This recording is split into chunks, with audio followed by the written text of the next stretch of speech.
Bum bum bottom bottom bum bum bum bottom bum bum bottom bottom bum dun dun dun dun dun dun dun dun dun dun. Welcome to the stream. If you're seeing this, welcome back everybody once again to Kerbal Space Program on the PS5. We are working in career mode on moderate difficulty. We are, of course, playing base Kerbal with no mods because the PS5 doesn't support mods. And we are playing on moderate difficulty, career mode. Excuse me. Whew. And we're working on Eve. This is actual. We are 5x5. So if you guys remember where we left off last time, we have brought back a bunch of science from Duna. And I was wrestling with the idea of actually going to,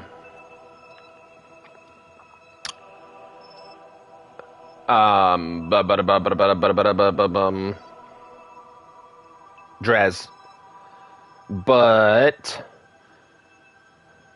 whoops, no, don't terminate. But, I'm thinking maybe we hold off on that. It's Laser. Good morning, sir. The biggest concern that I have with doing anything and making any decision right now is this number right here is painfully, horrifically too low. And if we look at the active contracts that we got, I mean, we're not gonna get rich off of this. So that's 200K. We're not gonna finish this one, unfortunately. And I don't see us finishing this one in time. We only got 4 years left to do this.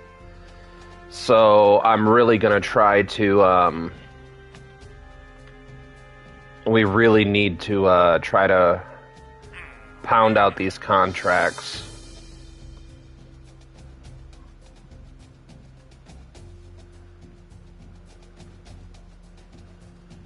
Because that contract, losing this contract, is going to deplete $350,000.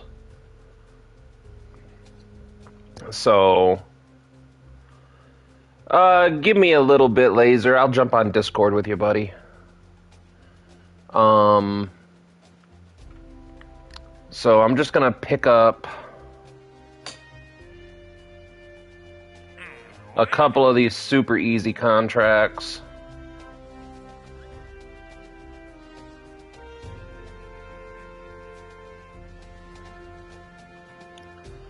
Man, I really wish we were in a position to accept this contract. Just for the sake of saying that we could do it.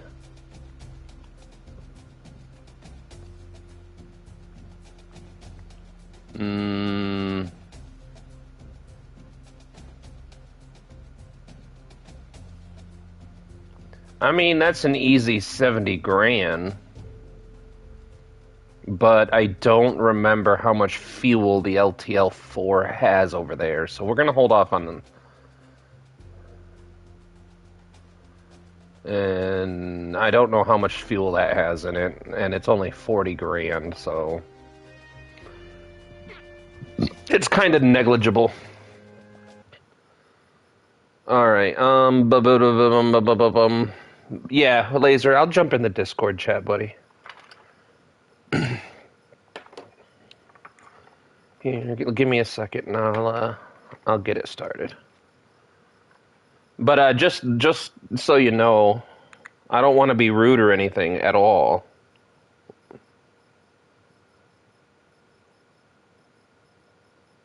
The server was completely done by me, just so you know. Oh.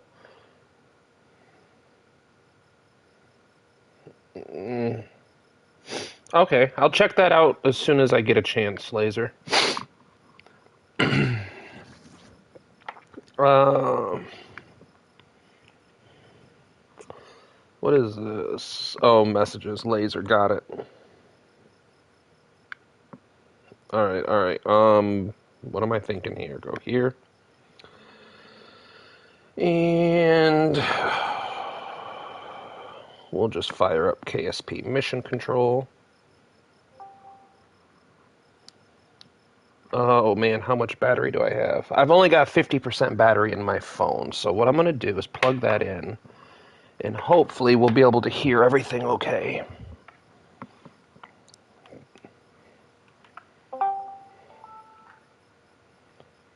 All right.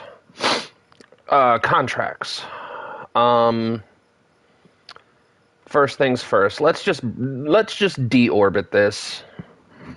I mean, it breaks my heart because it has so much fuel and potential for another mission, but I think the reality of the situation, I mean, that might not be such a bad...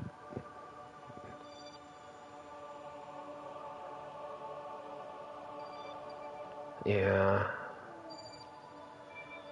I really wish there was more we could do with it. What do we got going on here? What is this one? So that's the Tazjacks. What's that one?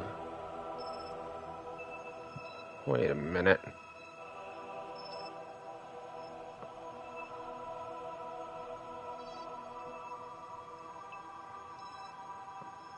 What is that one? Is this another dead craft that I got just floating around? You telling me that I have 2 dead crafts orbiting Kerbin right now? That is horrible for the solar bears.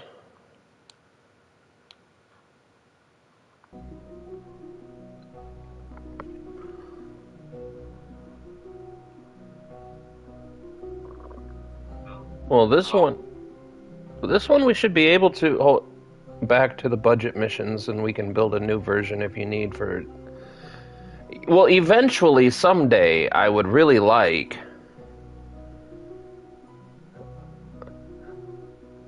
Can you hear me? Yeah, I can hear you, Laser. Nice. Eventually, what I would like to do is figure out how to get a permanent craft. Like, the Tazjacks would make an excellent candidate for throwing it in orbit and then parking it in a space station. So that way we could accept missions and just go out on multiple missions and keep refueling it instead of having to rebuild it every time. But the big problem we have with that is, for some reason, I can't figure out how to transfer, why I'm having such a hard time transferring fuel between vessels. It's not giving me the option. So I'm not 100% sure why that is. I can transfer fuel between these two. No, I can't. Huh.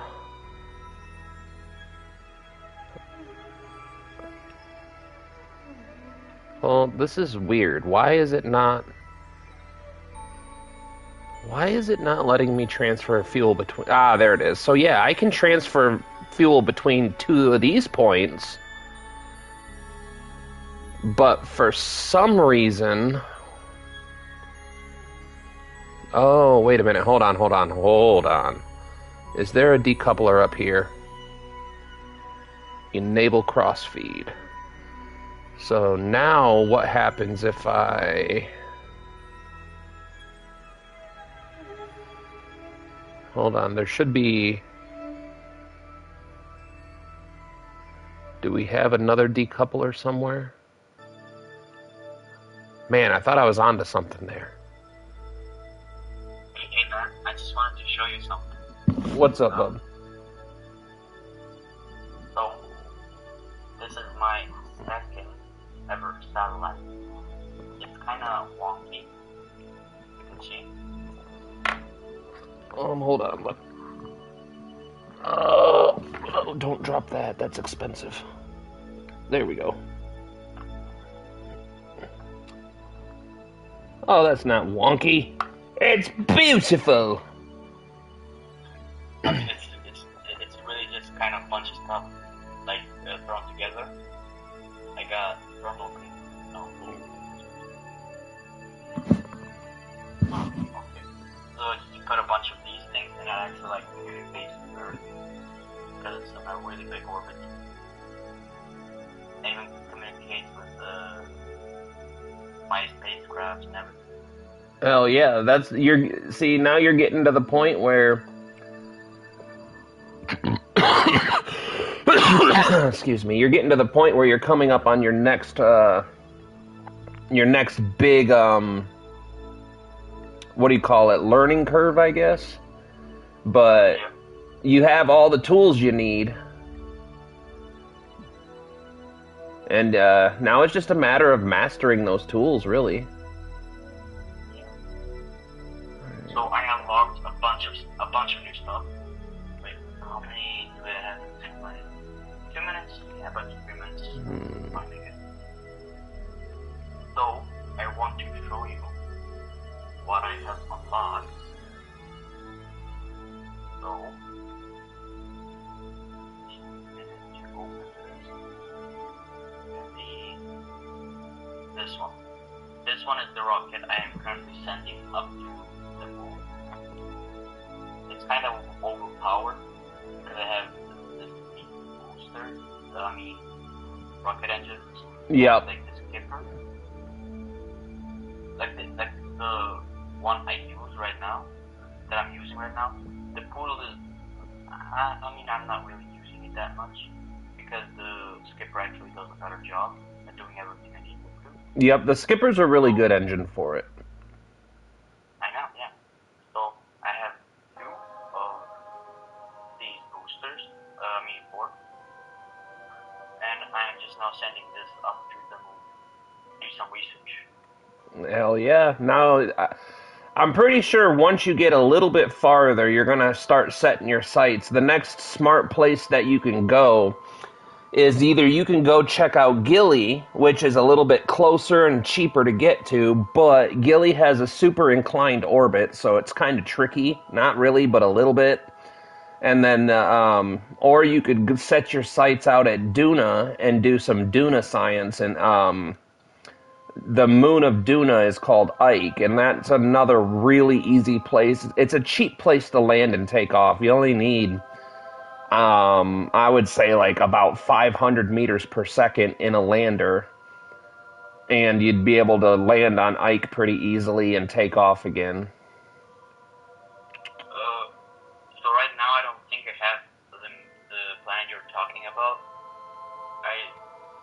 I only have Eve, Uho, I think it's called, Yuna, and Dread. Yep. Click on Duna, and then focus view, and now zoom all the way in, and then you see that moon right there. Ah. Yep, that should be Ike. And then if you want to see Gilly, you do the same thing. You zoom back out and go to Eve, and then you'll see that Eve has a small moon too called Gilly. And both of those are really cheap to land on. Like, you don't need a whole lot. And in fact, if you land on them, you're going to find out that you could almost get back into an orbit with them by using just the Kerbals by themselves. I'm pretty sure the Kerbals jetpack allows them to go into an orbit from Gilly. That's how cheap and that's how low the gravity is. Interesting. Yeah, so right now I'm saying this about something. After I land on it, I think I get a what was it called? A station? Or something like that? A station? Yeah, I don't know how it works. I don't know how it works on PC, so I don't know how that goes on PC. I mean like the not a space station, but like the place where you launch rockets. Yeah, no, I know what you mean. I just don't know how it works on PC because on the console version, you have to unlock the Lunar Launch Complex in the research and develop the tech tree where you unlock all your parts. Here, I can show you. So if I go to the Space Center real quick, dum de dum dum dum dum dum.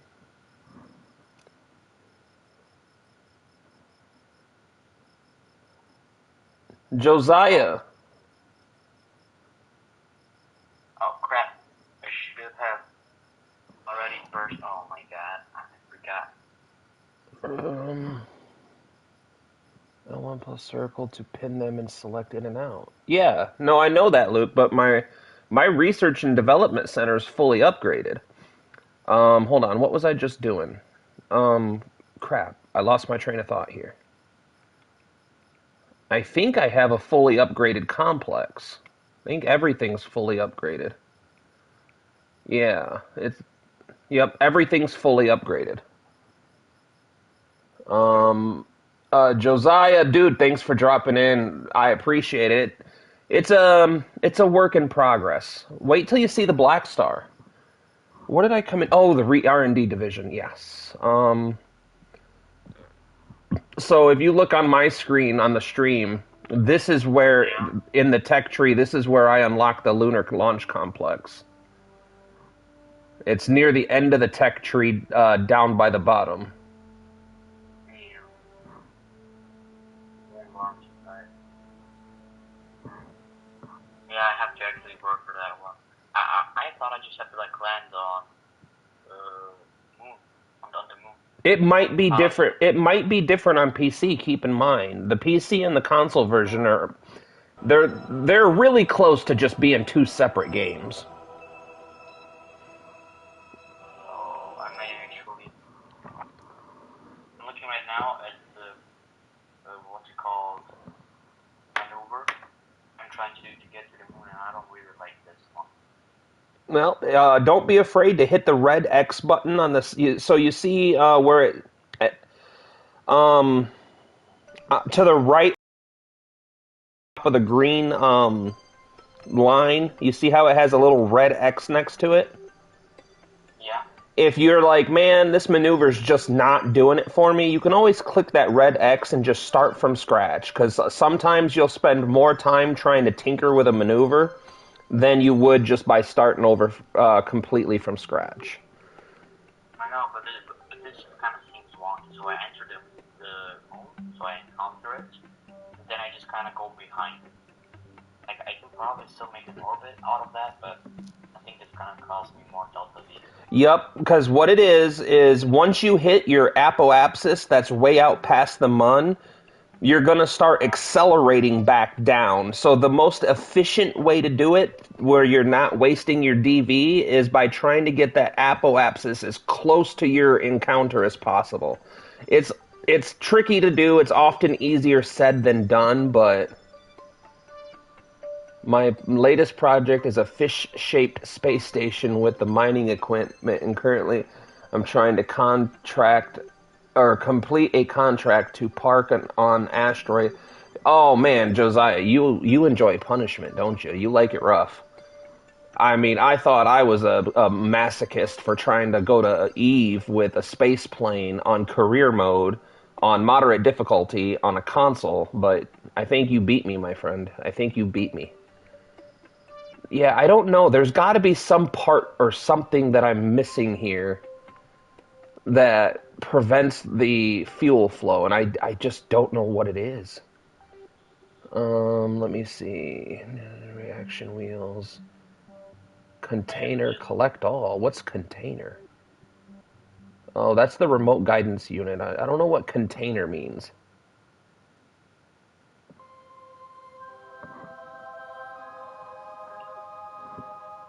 The heat shield, huh? That's a possibility, because there is a heat shield. Somewhere in this mess. Let me see if I can trick the camera into letting me see it. No, it's not gonna let me trick it. I hope there's a heat shield here. If there's no heat shield, we're in for a really rough ride here in a second. Really, what you can do is just stay right now and then decouple it and just check. I like to live dangerously. We'll just let it ride. Alright, we're going to let this take a 10-minute retrograde, and then we'll just disable crossfeed. The crossfeed's enabled. Man.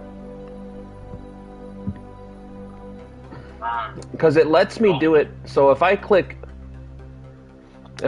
these two. Oh, I wonder.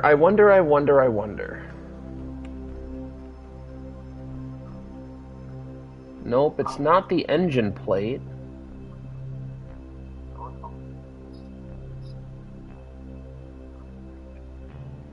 Man, because it lets me do it between these two fuel tanks, because if I do this, click that here, oh, God, nabbit. It lets me do it between these two fuel tanks, so I know it's not like a glitch in the game. The feature is working. But what's confusing is, I've never had a problem. Crossfeed is on. I've never had the problem of not being able to feed it through the docking port like this. And I'm just not sure why it's doing it. So,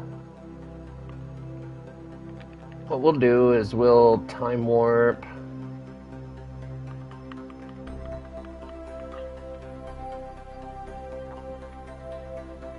Let it readjust itself. I'm not going to get rid of this because we've got tons of debris in orbit everywhere. The solar bears are engine. There are two separate ships.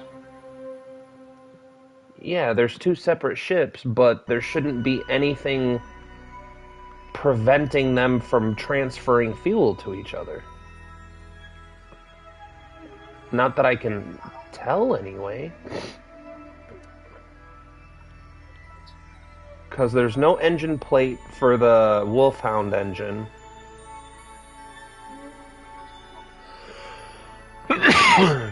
I don't know.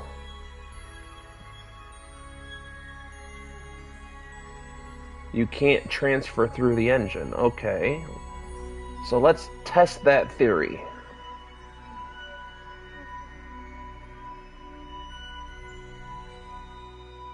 Yeah, it's not letting me transfer through anything. Because even if that were true, I should be able to take fuel from this to this. There shouldn't be anything stopping me.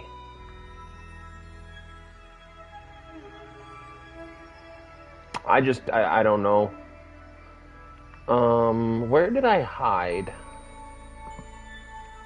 Where did I hide my RCS on this thing?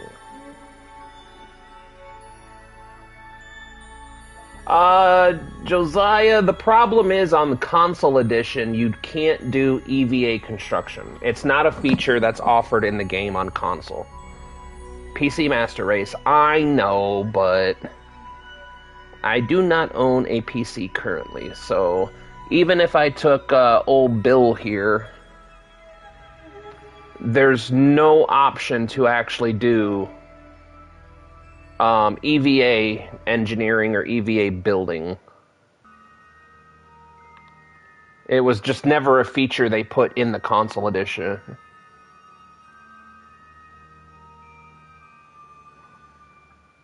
Yeah, Luke, the thing I'm worried about, though, is I need to figure out what problem we're having right now, so that way, when we do build a fuel tanker, we're able to actually use it.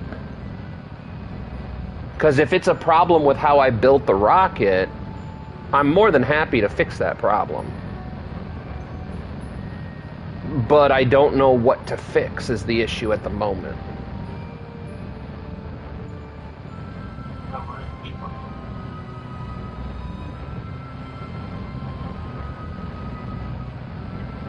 Because if it's just a matter of adding fuel lines, I have no problem doing that. But I've never had to do that in the past. Traff, I wish you could stay too, man. I miss having you in. How's your day going? How's your weekend starting, man? How's your week been? All that good stuff. And if you do have to leave abruptly, you know I don't mind. I'm always here for you, man.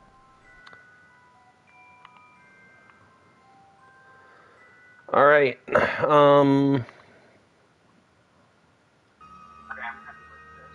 What happened in physics? What? Whoa. Didn't you have a physics exam coming up? And now you're saying physics was fucked. I need details.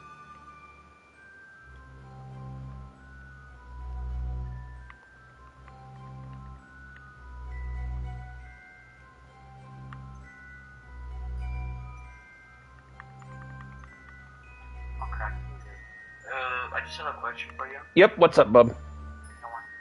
So, I have a moon Apple-axis and Harry-axis at around 10,000 meters.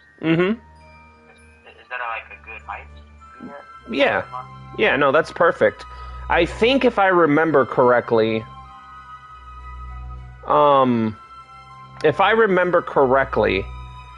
then I think you can go as low as 6K, but I honestly can't 100% remember if that's accurate. You can get pretty low. Alright, so let's try the... my teacher leaked the whole paper. I didn't get time to practice. Oh, no.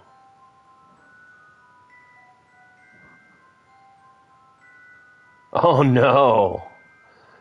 Somebody's cheeks are red, but it's not mine. Okay, no problem. Let's try this. Hover your cursor over the top right and select liquid fuel and oxidizer tanks across the whole vessel. Right-click the ones that need to fill, and then take from the ones that you don't need to fill. I don't know if you can do that on console. Hold on. Let me minimize those. Get out of that. Point retrograde.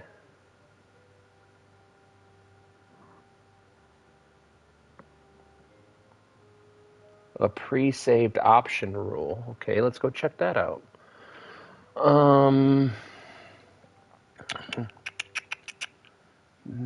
Thermal highlights, advanced tweakables, trim.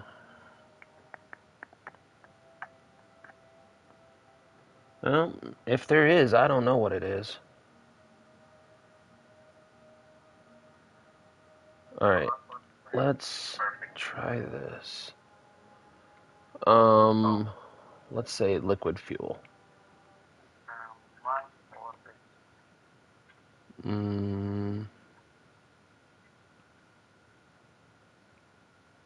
Yeah. I don't...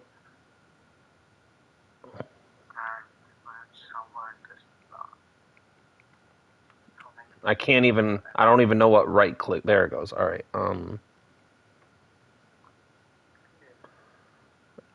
well, we've ran out of time to mess with it, so... Next time on Dragon Ball Z.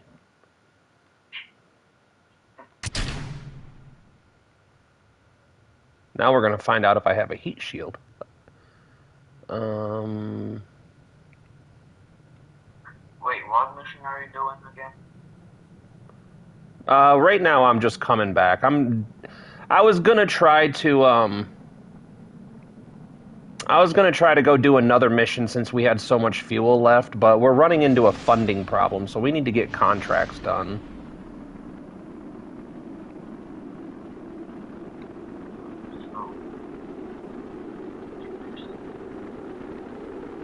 We're just going to let her burn up in the atmosphere and say goodbye. Wait, I actually... Oh no, I have a picture, okay. I almost forgot I hit you. Click the boxes. Yeah, next time. Yeah, it's a learning curve, man. Josiah, I've got about 330 hours into KSP on this, and I still learn almost every single time I play. I think it was either last stream or the stream before, I literally just found out how to set the trim on the console edition. After 300 hours, I learned how to set the trim and clear the trim.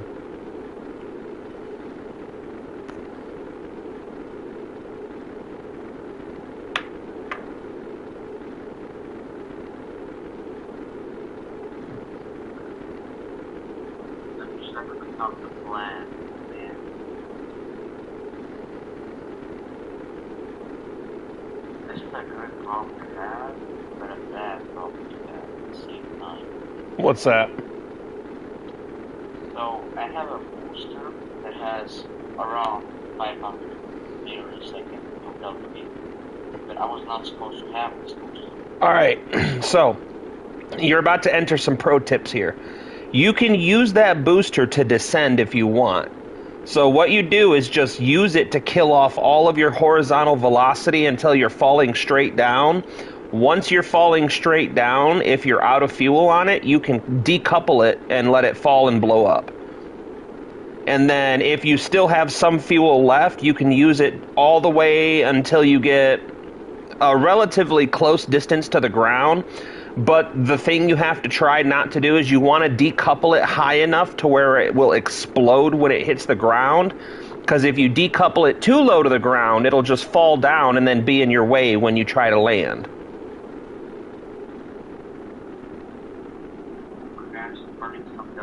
Some of the console controls are nuts. Yeah, Luke.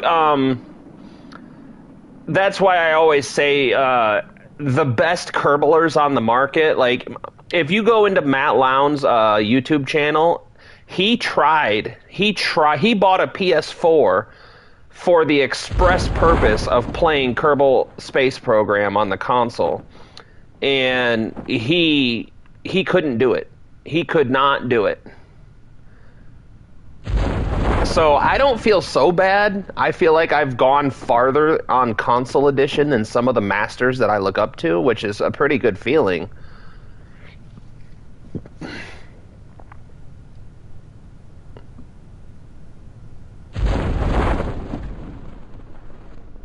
Oops, let's take that off for a second. Let's ditch the old heat shield. Okay, I just had zero problems. Yep. I'm landing. Every problem's a new opportunity. Exactly. Yeah, lights. I did forget to put lights on. But that's another thing about the console edition that I really, really, really dislike is the fact that the only lights available, you only get two options for lights, and they're both spotlights. I really wish they would have at least put one flush-mounted LED, you know, at least one.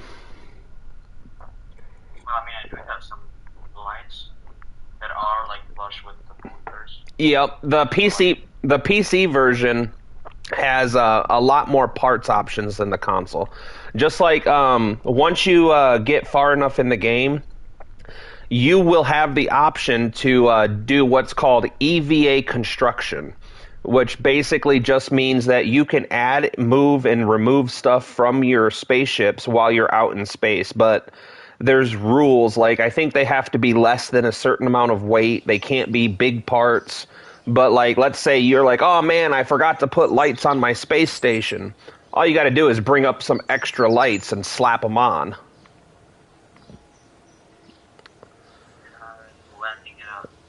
All right. So we still have Explorer Ike. We have all these Sentinel contracts. Let's go take a look at these Sentinel contracts real quick, because that's easy, easy money.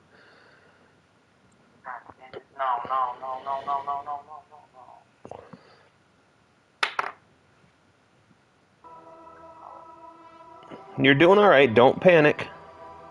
Now I'm landing on a hill, which is not supposed to be. Very bad landing here. Get yourself a good amount of height, and then just let it reset and kill off. Yep. So now go retrograde, and then do some burns until you're back vertical, and then just slow down again. No need to panic on this one just yet.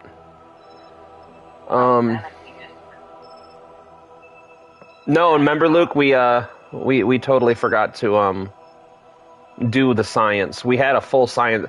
That Tazjax had absolutely a full payload. That's why it kind of breaks my heart that we had to just do that. But I think in the long run, so yeah, let's fly this one, the LTL-5, and I need to do a better job at naming these, because they're all just the name of the rockets. I need to put some distinguishing naming in there, but really, I guess it doesn't matter. Oh no, I missed it, but you felled over. Yeah. Wait, I actually have a save. Wait, was I that smart to make a save? Always F5.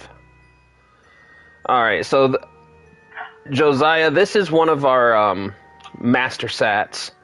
What we did is we built a whole bunch of Sentinel satellite systems. We attached relays and communications to them, and then we packed in as much fuel as we possibly could. We built this quite a while ago, so it actually doesn't even have a nuclear upper stage like the newer model does.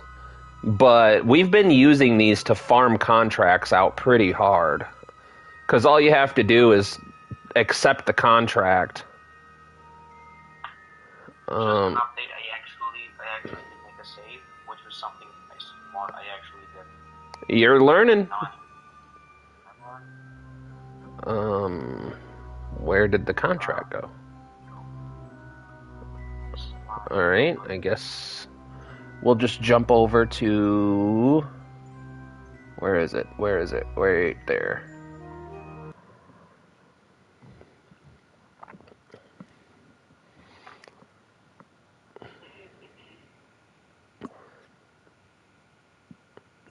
If I remember correctly...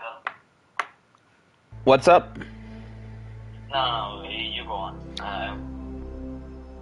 I'll tell you after. Yeah, this one is one of the newer models.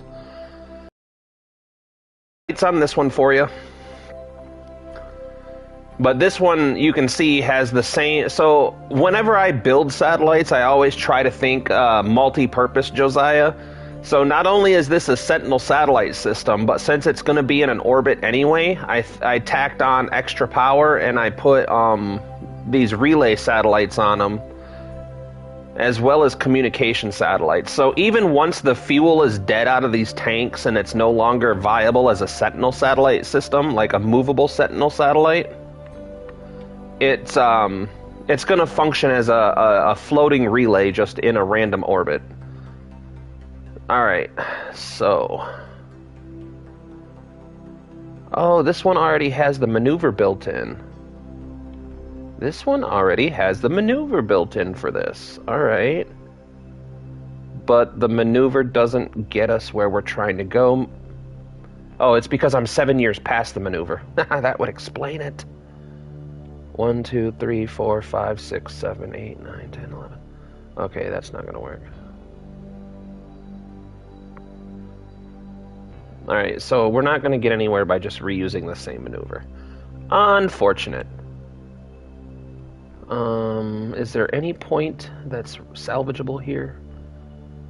Maybe over here. So let's see. What happens if I do something like this and just push that out?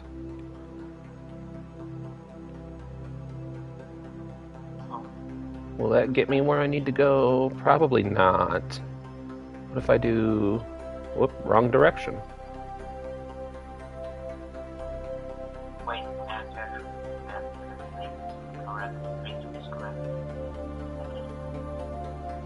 No, that kind of messes it up over there. But I mean, it kind of gets it really close over here. I think that would actually be acceptable to the contract, because they never actually need this to be dead on, really. Usually if you get it super duper duper close, it satisfies the contract. So I'll stick with this for now. And then maybe we just readjust it from another point later. This is actually kind of a perfect spot for landing. Flat.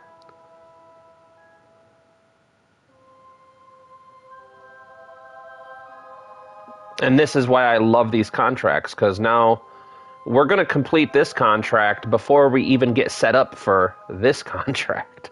It's really an elegant system that we have here. Whenever you get low on money, just adjust your satellites.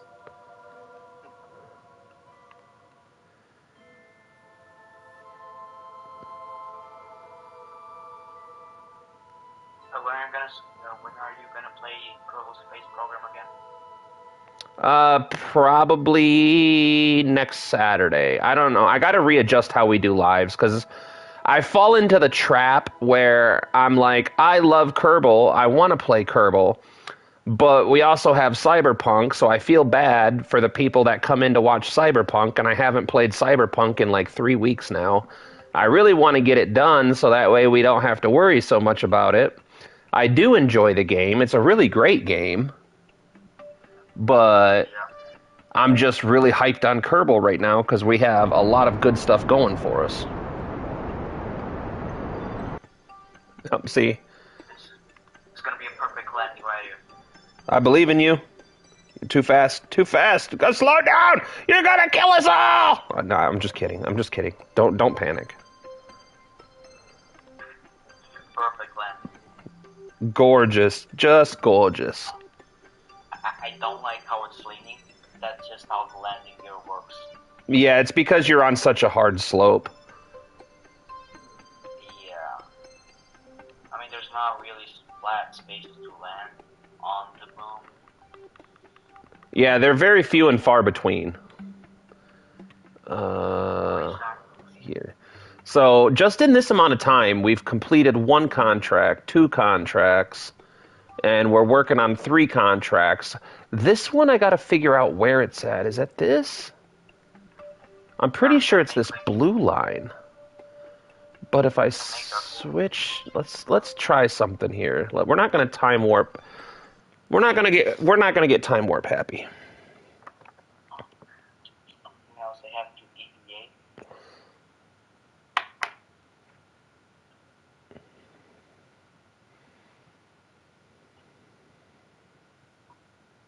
Nope. Yep. SAS on. You're not gonna hurt them. They can take a pounding. Yep. But does it say how I built this rocket with these landing gears? Because What? I landed before with the same rocket like I landed on. And the second I exited, I'm sorry about the noise. My neighbor just created this. Oh, I can't even hear him. Great.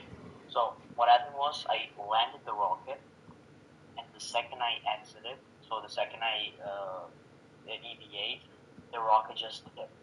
Yep.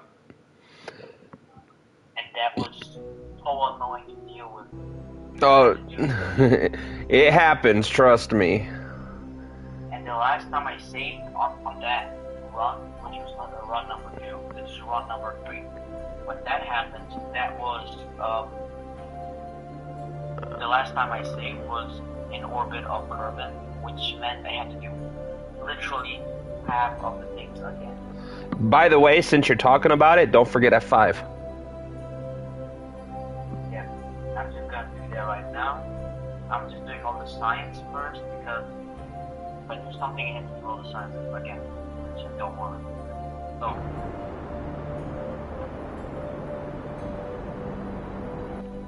Now into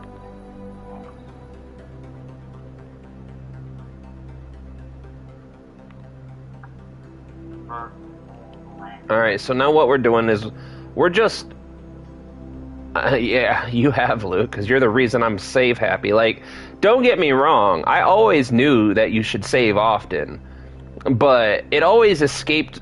It was never on my, like, my standard, I don't know what you call it,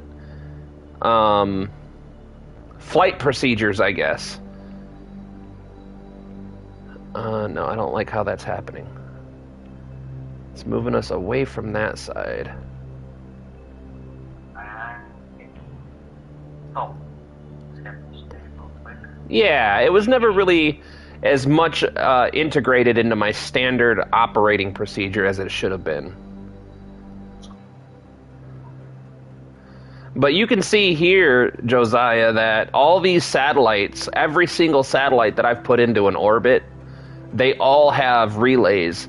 So it's a messy relay network, but it is hyper effective.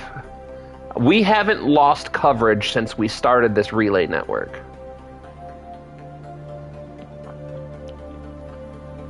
Sloppy but effective.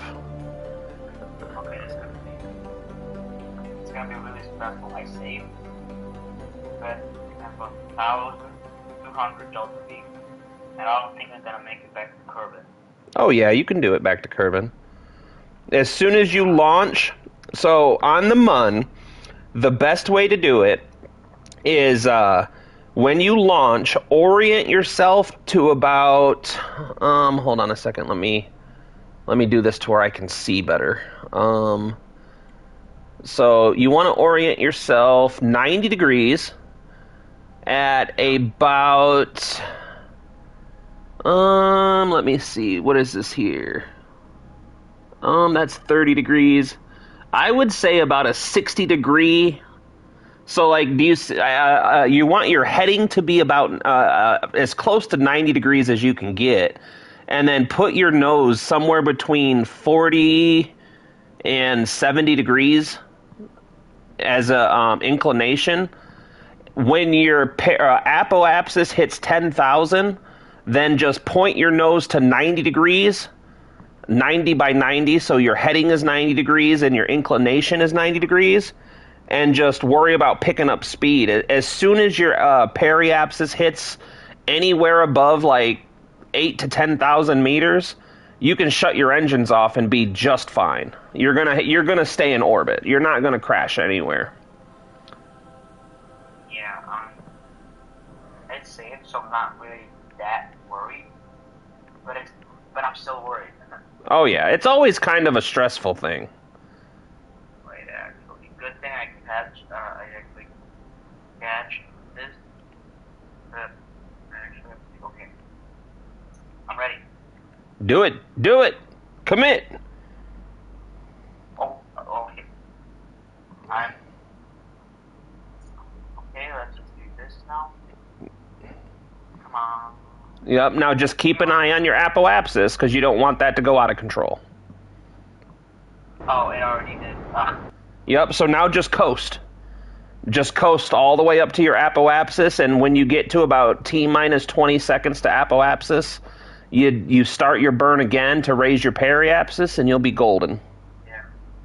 So I just kind of already broke it because I have to do this again.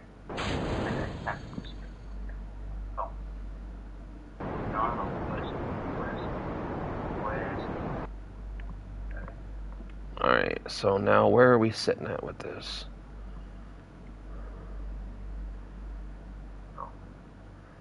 You're telling me that's not close enough? You're really trying to expect me to believe that that's not close enough. Okay, so I have 13,000. What's up, Mr. Invisible? What you doing today, Bubs? How was your week in school?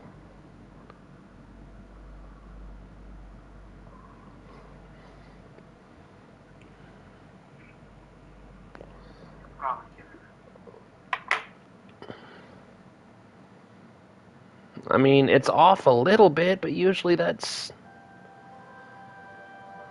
a pretty acceptable amount. So, let's see where we can change this. Where is it the best at? Man, it's so close. Where are you going in Schoolcraft for? What's down there? Hot date, cool party. I mean, I guess it is off by quite a ways. So let's see where it's the closest. It's probably the closest right there, I would almost say.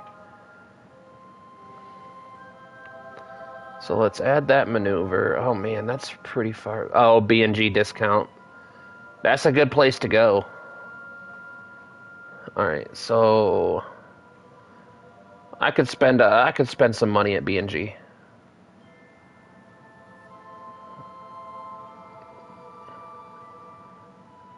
Alright.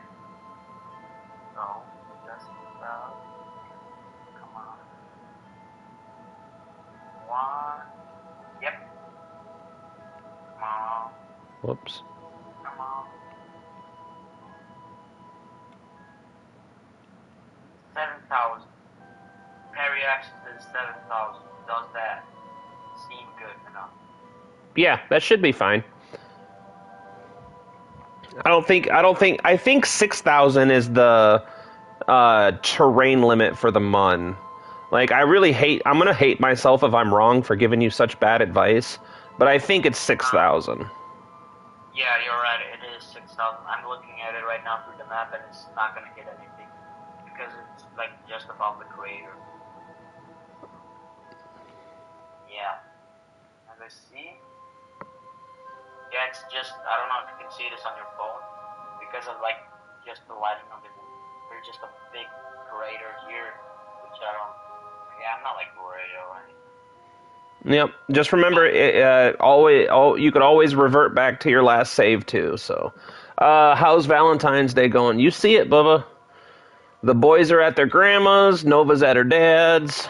You're on your way to B&G, and we're just chilling and kerbling. This contract is being a pain, though.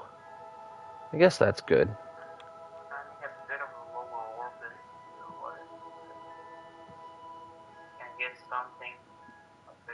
Actually, can actually do that. That is just on 2,000, which gives me around. Yeah. Yeah, I can do those. Yeah. alright. Let's try to multitask a little bit better. So, Before I forget, I have to do everything again. Yep, don't forget. You'll regret it later. I promise. I hate how this camera has stability assist. Inertia is your friend. Yes, that's one of the mods that I'm really looking forward to doing. There's a mod that I think it's McJeb, and it utilizes inertia a lot better during SAS maneuvering. See, it takes it away. I'm so very confused about this. Okay, I can do this. Definitely do this. No, in my mind. So is that this one?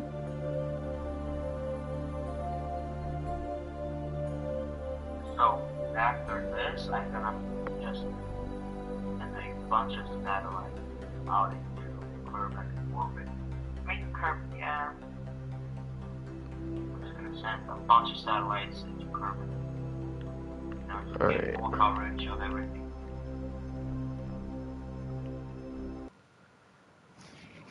I'm wondering, because I've hit a glitch before where green hell is a pain in the ass, though. You weren't lying about the learning curve. No, it is. It took me and Taz a good 2 or 3 hours to just figure out the basic systems. And then you got to stay on top of it. Like, if you even let your water start getting low, you're in for a bad time. Alright, so what I'm going to do is switch this over. Switch this down to here just a little ways. And then we're going to time warp from here so we don't miss our maneuver. And our time warping should still be picking up the,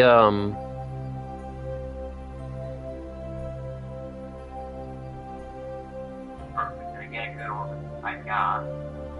Yeah, okay, it's working. Wait. Then I go. No. Thank you. What is that? What?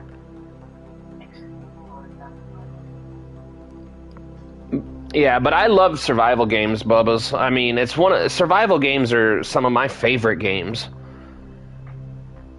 I could put. I get it. I love those moments. I get it. No.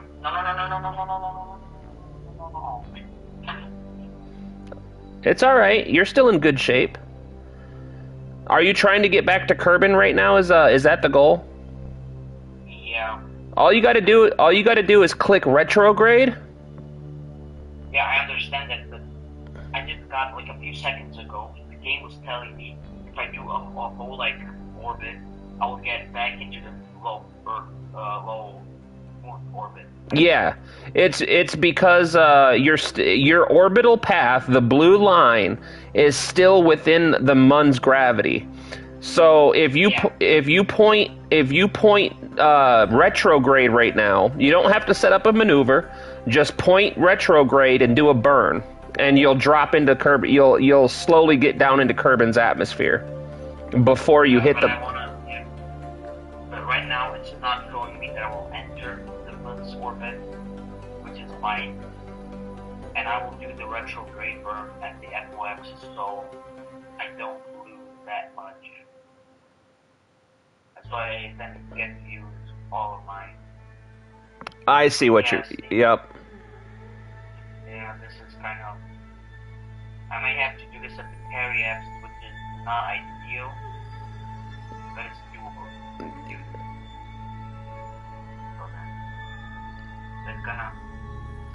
That's gonna literally run me dry.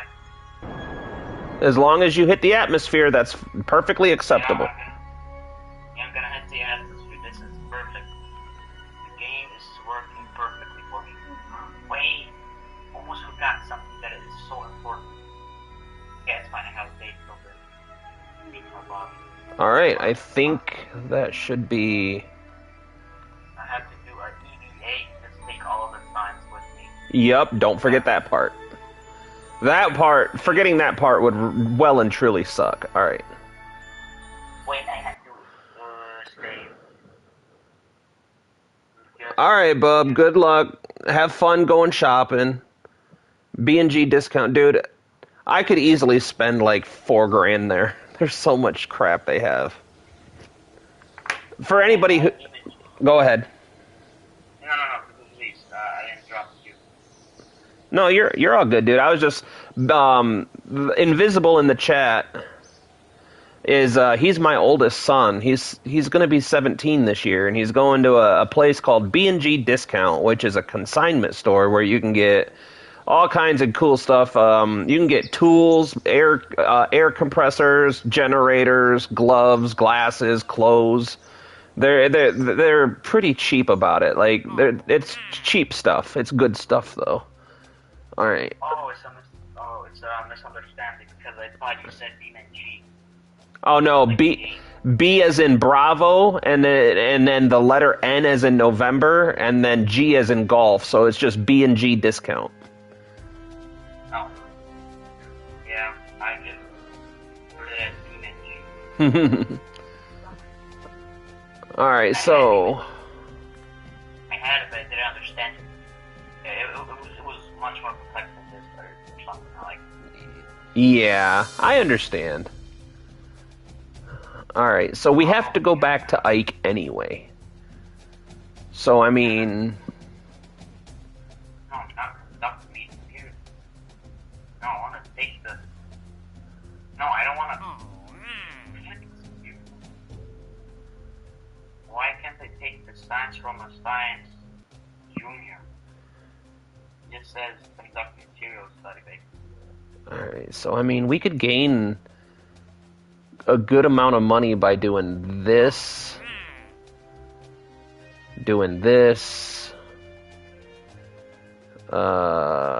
transmit or recover by doing this.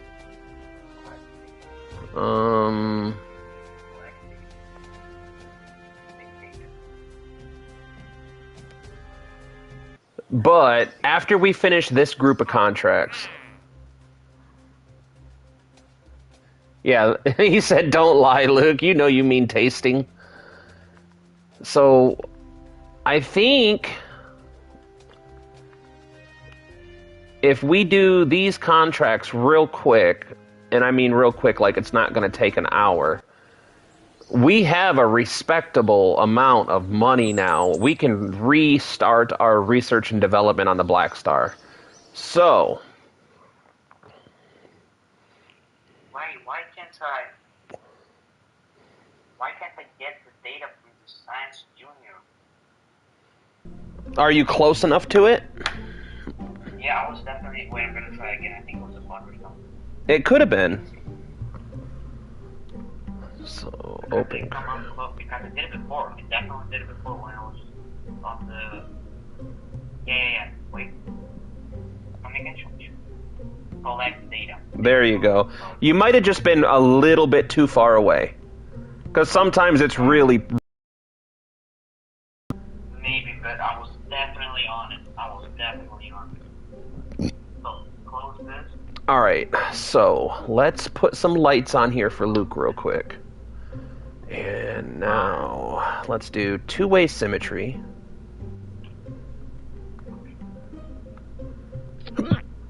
We'll put two lights going forwards so we can see the docking port.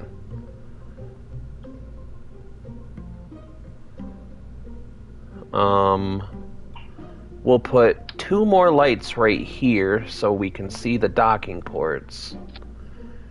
And then maybe do four-way symmetry right here. I'm gonna make it. I'm definitely gonna make it.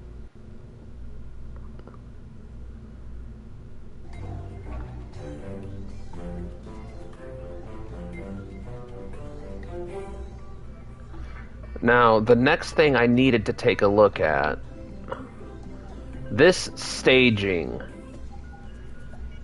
I don't think it's gonna matter much if we don't... You know what? I want to try something. Whoop. What the heck? I guess that's fine. No. We're gonna get rid of the Wolfhound for this. The Wolfhound causes more problems than it solves. Bum bum bum bum bum. Where's my poodle? I think, coming back to Earth. Wait, what did you say? No, not yet. Damn it! Ah! Oh my god, I'm not gonna make it back. You said you're not gonna make it back?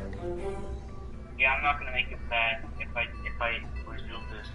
It's too high. Well, keep tweaking it. Don't get too discouraged. Yeah, it's definitely, I'm gonna have to reload. So, reload. Wait, what did I name it?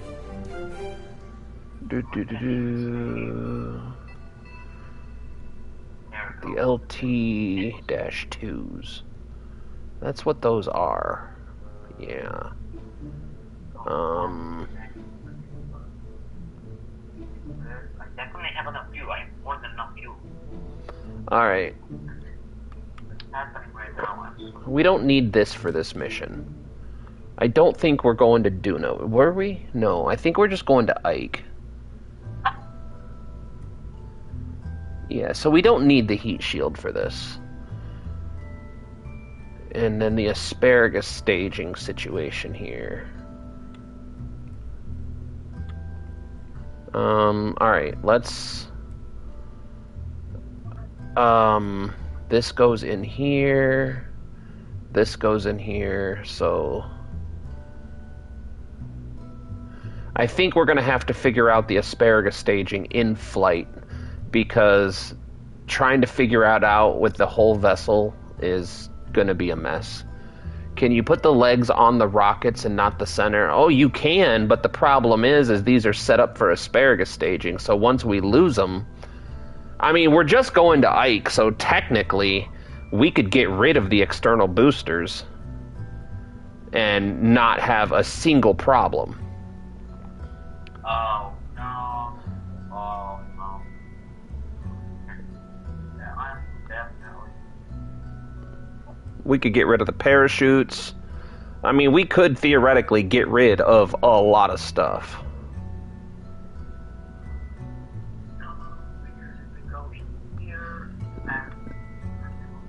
Oh, hold on. Come on, do that. Alright, so what we have. Sentinel, flag, transmit data, rendezvous 2 vessels.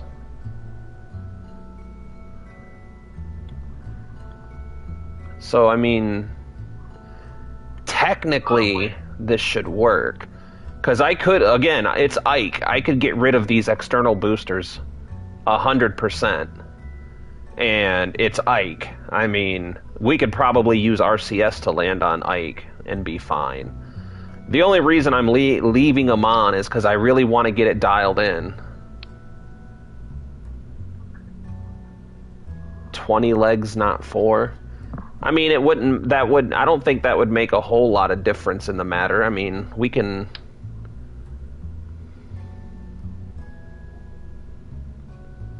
Okay, I think you got it. I think it's coming back.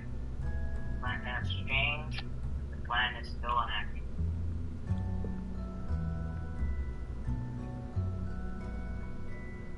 Wait, what are you making right now? We're getting ready to go back to Ike again because I think we have enough money to fund our our research on the Black Star. So one of the biggest challenges you'll face if you ever play in career mode is you have to do all the same stuff that you're doing now, but you also have to worry about the funding because you have dollars. Everything costs dollars. So Yeah, I understand because actually we did think career mode, but it just failed miserably because it upgraded something that I was not supposed to. I actually told this to you last time. Yep. Yep, I remember. Yeah, it was just perfect. Am I now in a collision course? 9,000 meters. That is in orbit, I think, right? In atmosphere. 9,000 meters? Oh yeah, that's a huge collision course. You can go all the way up to about 50. I wouldn't say any higher than 50 because then you risk bouncing off the atmosphere. I'm sorry, I was not playing this game for so long I actually forgot. Yep. So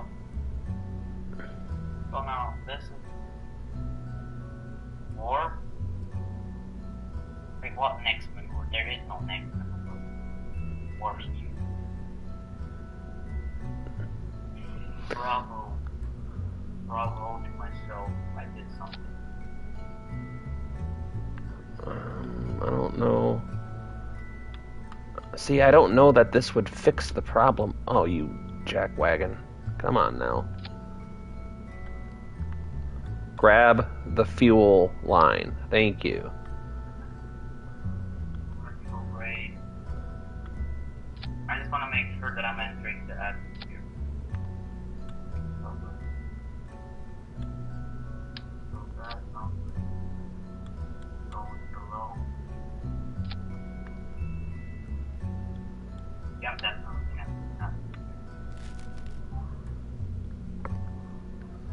Yeah, I don't know what to do about this fuel situation. I don't know what to change. I really don't. Because I can enable crossfeed.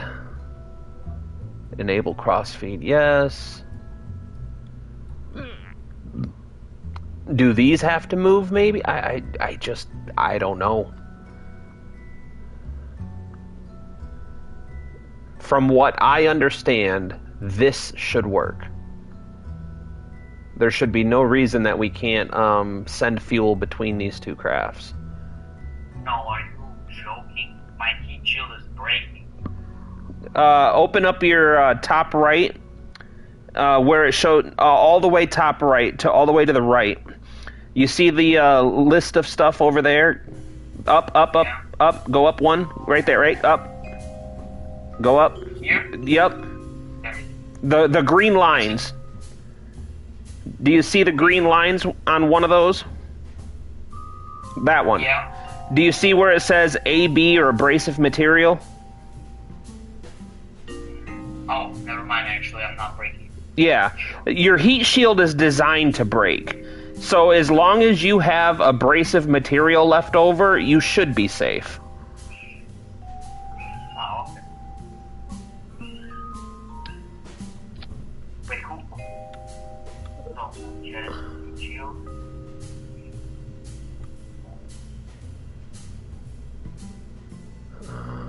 Okay, this is new. Enable crossfeed. Yeah. Oh well, am I forgetting any of the changes that we wanted to make? We got lights. We investigated the fuel problem, came up empty-handed. The heat shield comes apart first. It's sacrificed to save the graph. Exactly, Luke's got it. As long as you have that abrasive material, I've never had a heat shield explode. And I've come in pretty hot before. I've hit Kerbin's atmosphere at 10 kilometers a second. I've come in extra hot before. Yeah, that was when I was coming back from Joule. When I came back from Joule, I ran out of fuel, but I used every drop of fuel to get my Kerbin encounter. And I encountered Kerbin's atmosphere at about 40 kilometers, 35-ish, but I hit it going 10 kilometers per second. Wow. Yeah, that is an interesting story. Oh, Anyways. yeah.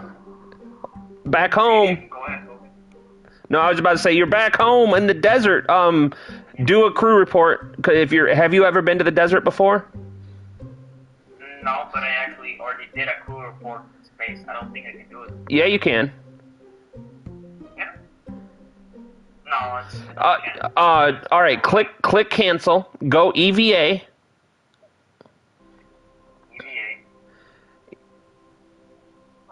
Are you time warping? You're time warping. Oh yeah. That always gets me. And then don't touch the ground. Just right click on your pod. And then, Yeah. do you see something that says collect data or take data? Yeah. Click it. Yeah. And then get back in your pod. Yeah, that is. And then do a crew report.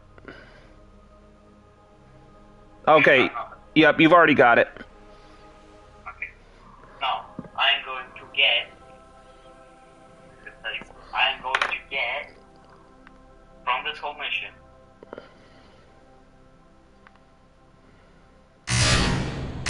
Hold on. 250 science. Yay. Hey, better than nothing. Better than nothing. I'd say that's pretty good. Especially once you start unlocking the bottom part of the tech tree, you'll start collecting thousands of science per mission, like 1,500, 2,000 science per mission. Listen, I have enough to actually do some. So first of all, I think that I would need.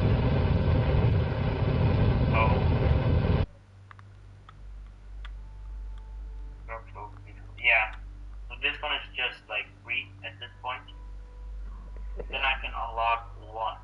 Either this one, pretentious engineering, or electronic. What is I would go the bottom one, because the bottom one is what gets you your science equipment. Wait, actually, I don't think I get any science equipment from this one. I mean, I don't know what even half of this stuff does. But the top one has a relay antenna. That's a good thing to have. Not gonna lie. That's a good thing to have. And a probo something hex. That's a more advanced probe core. So that's better for your satellites and unmanned missions, is what that is. Okay. I don't think the bottom one does anything. It just gives me some. Yeah, it just gives me. It gives you solar panels and batteries. Yeah, but I don't need those. Well, you do it. This one would be nice. This one would be nice. They give me 400 electric charge. Yep. It would be nice. Yep. But I kind of don't need it. I kind of already got solar panels, and I can recharge literally all the time. Mm-hmm.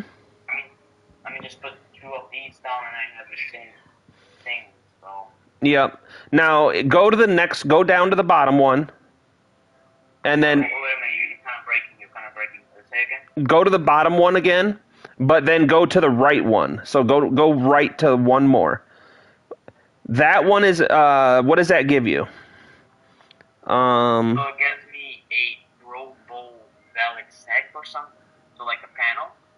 Gives me robo that. Just give me some panels. These are so hard to say. Photovoltaic panels. Solar arrays. Thermal control systems, large. Fuel cell, and Z1K rechargeable battery bank with 1,000. Okay. I was just curious, because at some point, I can't remember where all the good science stuff is. You should be unlocking new science soon, and that's the best way to go. The bottom one, the bottomest one of them all, just gives me some more, just gives me solar panels, rechargeable stuff, and batteries. This doesn't, give me that much. Yeah. It would be nice, but it doesn't give me that much. Top ones is just, older. It's kind of don't need. It's something strong, okay?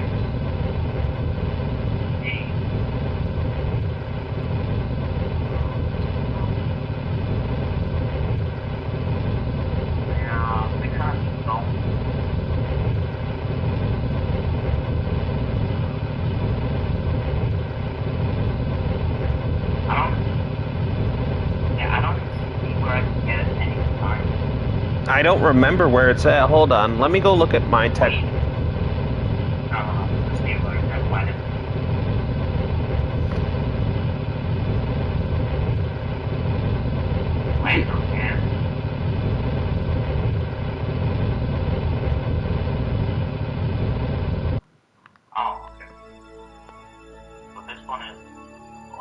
This one's cool. Yeah, this one's cool. I like this one. Alright, we're going to quick save.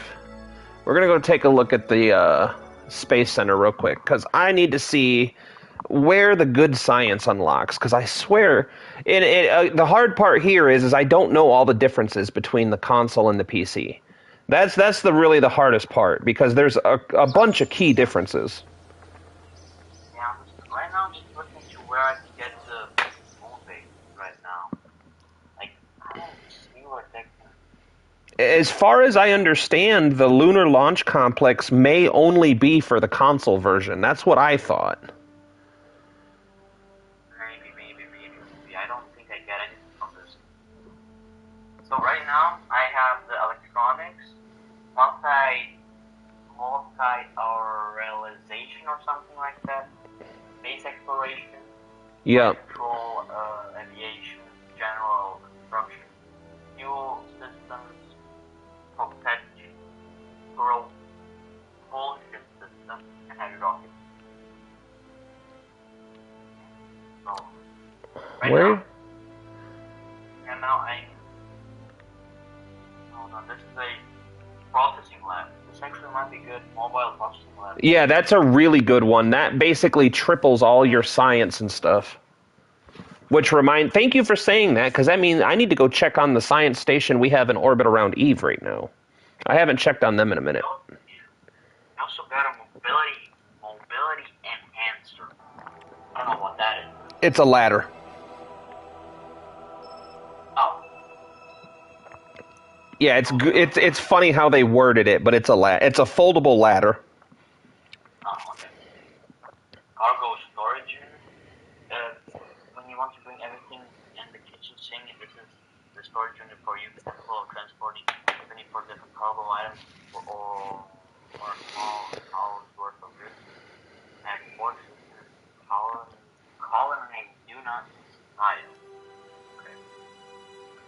So I think this is more for Duna stuff, but I actually might need the mobile processing lab. It's between the mobile processing lab. What does clean experiments mean? Huh. Luke, can you Google Kerbal Space Program? What does clean experiments mean? I don't want a clear experiment, or I don't know what that means.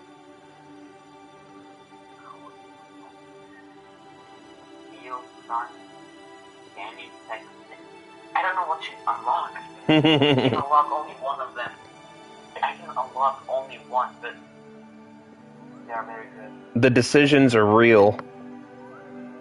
Decision.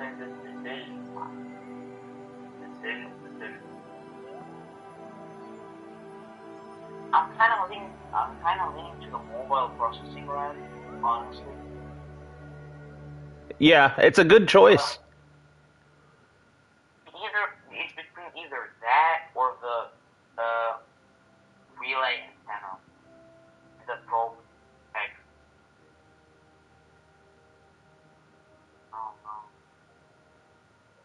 I don't know. This is a page. Like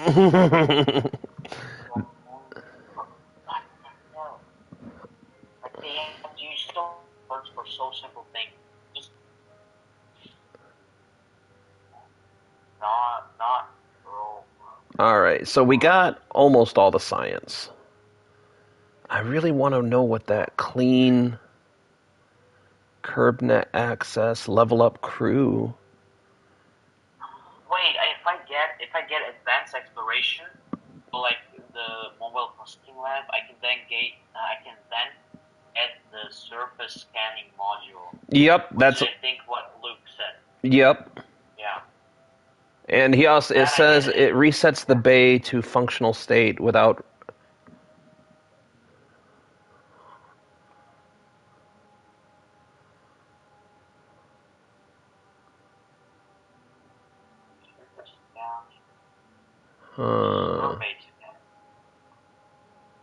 Atmospheric fuel.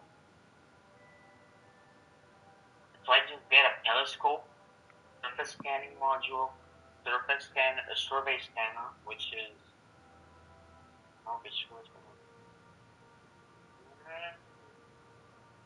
Well, it didn't delete the data, so. No. Oh, it's because of the Science Juniors on board. Okay. I get it.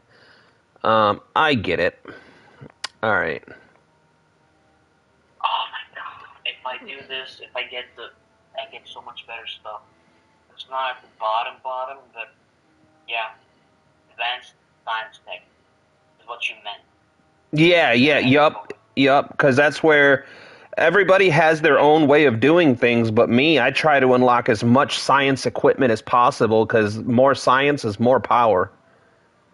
I get that now, yeah. But for that, I need to get the mobile processing lab, the scanning tech, which gets me the telescope. This is actually, yeah, I might have to actually unlock the one. Alright, guys. So if you guys are joining for the first time, it says we have 6 watching. Welcome in. Thank you so much for deciding to click on this. Uh-oh.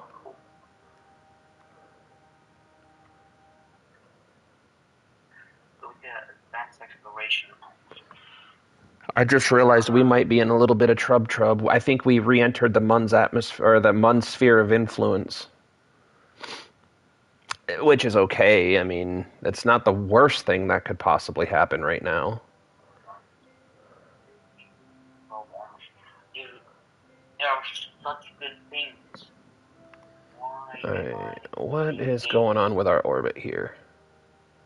Okay, no, we're good. What was happening is I saw this orbital line, which is what we want, because what we're going to do is we're ejecting out of the Mun's gravity well, and the Mun's going to move forward, and then we're going to fall behind it into this orbit right here, and then we'll be on our way to Duna. So let's do... Yes, we do have coffee. Although I am thinking about going to make another one. But I need to... You know what? What's that, Laser? I'm just gonna send another satellite. I'm gonna use the same set. Wait, which one was the other satellite? It was L10 number 1. Or was it L11? Alright, so I'm super curious about something. If I do this, and then I do something like this... Yeah. That's because we're asparagus staged, aren't we? Yes. So what if I do this? Okay. Oh, no, I'm not ready yet, Luke. I don't want to drink 2 cups of coffee and within the first...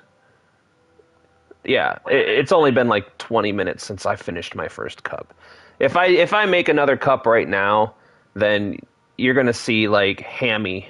Have you ever seen the movie Over the Hedge? That's what you're going to see. My eyes will twitch and time will slow down. Yeah, exactly. I'll be the... Aw, crap.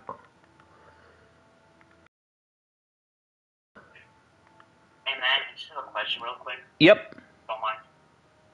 What does thermal control system do? What that does... go ahead and put it on anywhere on your ship right now, and I'm going to show you something. Okay, yeah. Hold on. I mean, I already have it. I want to send this into orbit. Well, I can send this again into orbit. The only thing the thermal control system does is it radiates heat away from primary system. So when you start getting closer to the sun, you're going to notice that your ships and satellites will start getting heat bars. And the only way to mitigate that heat is by having thermal control panels. And all it does is take away heat and radiate it back out into space, so that way you're not going to explode when it gets too hot. So then I don't need this. Not right now. I've never even used them, but I've never really gone close enough to the sun to need them. Wait, then when did I read this? I swear to God, I read this when I was making the ship and everything. I swear to God, I read this as a... Wait, what again? It's some kind of GPS system or something. I swear to God, I read it like that or something. That's how I remember it. A lot of people will put them on their ships anyway, just for roleplay purposes. But for functionality, all it is it cools off your parts. Now, if you ever get into making a mining rig where you're drilling, you need to have them because the drills produce an absorbent amount of heat. So if you don't have the thermal control panels in place, then you run the risk of blowing up your entire rig because of the heat generated by the drills. So this is I don't know. I just have a thought before for like emergency purposes or something, or if I want to like upgrade the satellites in the future, I just have like a talking port that I unlocked. Like I unlocked the talking port for some reason, so I don't even need it. But I'm gonna show you. This is the satellite I showed you before because Mm-hmm. So it looks like this.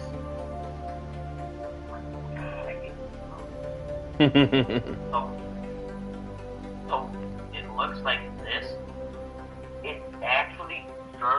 purpose. It's not for roleplay. It actually does something. Do you know what it does? What? It helps me get like.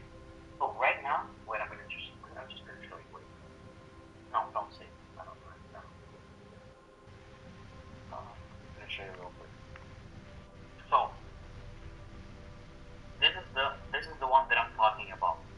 It's all the way out here. So it's in the middle of an orbit from the moon and Venus. Mm-hmm. So it's somewhere in the middle that it communicates to satellites or and to Earth. You know, this satellite can 100%. I'm not even joking. It can 100% go up to like here somewhere. But I put it here just for like first try purpose or something. You know, I just wanted to test it out, and it actually works 10 times better than what I actually engineered it to do. What difficulty level are you playing on? Oh, I think it was like moderate. Okay, I was just seeing where you were. That's the same difficulty I'm on. Anything over 60 kilometers per minute or 60 k RPM, 60 kilometers or what? Kilometers revolutions per minute. I'm assuming you mean RPM, and the engine will do bad things. Yeah, but if you have the thermal control systems on there, it radiates that heat pretty well. So what I have to actually do on this, I have to actually upgrade this. I have to put more battery down because every single one of these high gain antennas, these small antennas, take up so much energy that if I'm not in the sunlight for like 2 seconds or something, I will immediately run out of battery. Yep, but that's one of the things that, remember the batteries we were looking at on the tech tree? Yeah. That's one of the things that will help with. Yeah, I did not actually know it was going to be that. I did not know just bring that much energy, which is why I watched that. And I learned about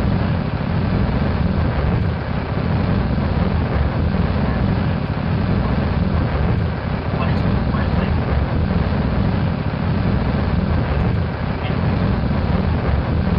My point about if I'm not in sunlight, it just cuts out. Yep. It does not have battery or anything for that matter. And yeah, it just blows, I guess. And this is like I have a docking port here on this thing, just for like upgrading purposes. So if I ever want to make this into like a bigger station or like a something, whatever, I can do that. So that's why I put it on there. But it's actually kind of, if you ask me what I built it looks just goofy. Like, it is just goofy. I like it. I think it looks great. It's definitely, it has a sci-fi vibe to it, and I'm digging it. I just put a bunch of these high gain antennas, even though, I mean, I guess they kind of help. But yeah, it's not as good. It's not good, yeah. Because the antenna rating is 5.00 meters, so it's like 5 meters. To retract it, it's not going to do anything again. Yeah, when you retract them, you essentially turn them off. Yeah, I just want to see if that actually does it. Because I actually want to see if it does something.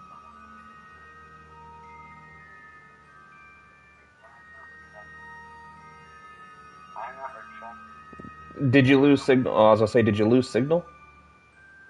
No. Yeah, it doesn't do anything. It's just there for purposes. Because its antenna rating is from 5.0 meters. So, like, I guess meant for something else. But hey, it looks cool. Yeah. I like it. Like I said, I can dig the sci-fi vibe. Alright. So, we're going to take this bad boy to Duna. And remember, children, if you're going from Kerbin to Duna, the optimal transfer window is 44 degrees. So, that means if you draw a line from Kerbin to the sun, and then to Duna. You want that inner angle to be 44 degrees. Wait, are you just spinning out of control right now? Me? No, I'm time warping. I'm time warping at like 10,000 or so times speed. I'm 100,000 times speed.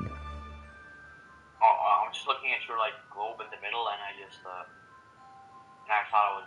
thought you were just like spinning out of control. No, we're just getting to a Duna transfer window because we got to go knock out these last few contracts, and then we can start work on the Black Star. Nice. Are we gonna do that this stream? Yeah, it should be. This should not take very long. Because we're just going to go to Ike, we're going to drop on Ike, do science on around Ike, dock back up, and then come home. I don't think we have... Let me double check. Plant a flag, no problem. Transmit or recover from Ike, no problem. Rendezvous or dock. So we should knock out 1, 2, 3 contracts pretty quick. And then we'll switch over... hold on. In that case... Wait, I need more people. Wait, can I buy more astronauts? Yep, all you gotta do is go to the astronaut complex. Just don't buy the stupid ones. I don't know what that does, but it feels like a bad thing. I know it does. Huh. I need more applications. I just have engineering and pilots. But I just have one scientist. Just have one scientist. Go back out to your KSC view. Yeah. It's just, do I just like... No. So do you see the little building, the tiny building right above, between the vehicle assembly building and the runway? Yep, now go towards the runway. Nope, not that one, over one. No? Nope, over to the right. Go direct. That's the runway. Go back. That one. This one, mission control. Yep, go there. The facility is closed. Oh, you're in science mode. I don't know how you get more scientists. Honestly, I've never really done a oh wait, no, I actually do have scientists. They're just dumb. Well, I mean, there's worse things. Really? And he is more dumb than... I just looked at the application directly below him, and he is just stupidity to the max. And he is a scientist, somehow. Wait, what does stupidity even do? I'm not sure. I always just roleplay it that it makes them stupider. And I actually... Wait, what is my jetpack? No. Who's my... Or 7 depending on the vector. It might have been Luke. I didn't look before I started time warping. That was my B. That was my B, homie. I'm gonna buy this one.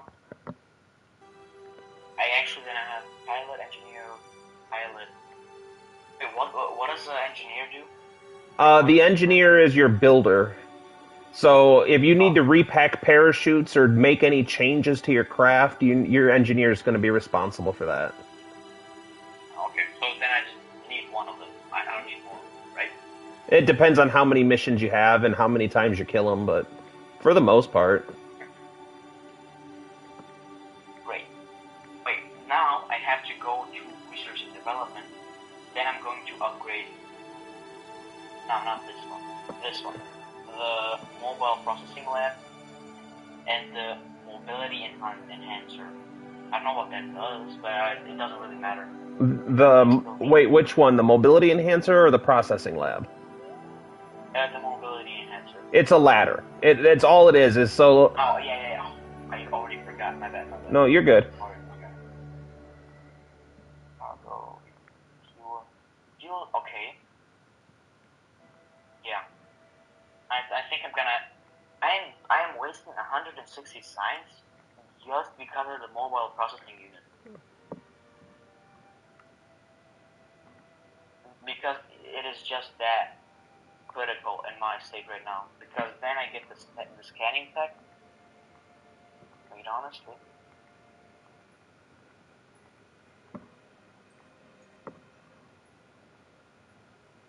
Actually, like, On PC, he has to hire them from the astronaut complex in the science mode. He should get them for free over time. Oh, so Luke's. I already got it. Yeah, I already understood it. Yep, I did. I've never really done a full science playthrough. I've only tinkered with the science mode a little bit. Yeah, I mean, science mode is just like learning, I guess. I'm now just learning for the ability to go into what's it called again? Forgot. Career mode. Yeah, I'm just learning to go into career mode. Anyways, I think I'm going to head with the mobility processing lab. I'm looking right now. I'm right now looking at the factory. And the only thing that I can see me needing right now is a mobile processing lab. But now, something you got to keep in mind though is look how the mobile processing lab is a pretty heavy piece of equipment. So when you do get it, just be careful because depending on what engines and fuel tanks you have, you might not have the proper equipment to put it anywhere just yet. I'm not sure. Yeah, go ahead. No, because the best engine that you're gonna get in the near future is gonna be the mainsail. Because I think you get that next. Mainsail? Yeah, I do have the. Yeah, I do get still. Yeah, that's going to be the next big engine that you're going to use a lot, because I did anyway. I love the mainsail. It's one of my favorites. Yeah, I mean, I get the mainsail, and then I just might go to the atomic.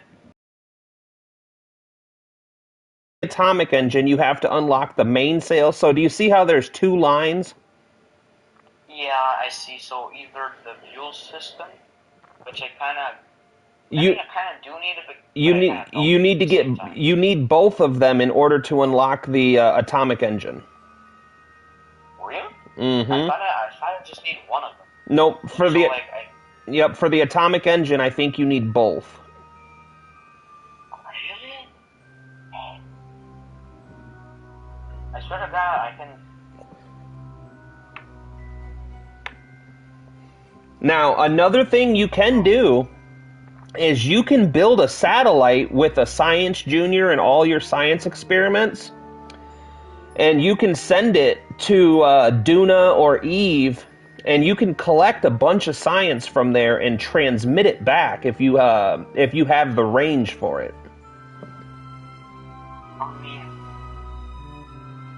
mean, I would have it for antenna relay, and I would have the things for it, but if I want to do that, I need to create a whole like network.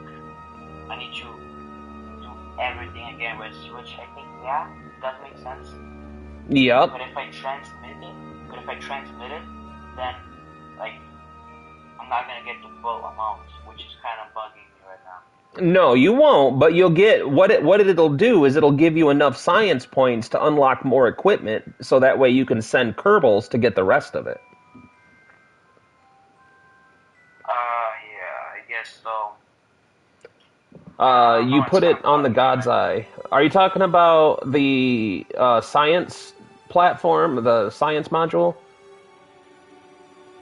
Wait, we're talking to Luke or? Luke. He said, you put it on the God's Eye, and she's a beast. And I think he's talking about the science capsule, and it is. It gets you an ungodly amount of science. Or he might be talking about the mainsail. The mainsail the mainsail is the engine that we use for the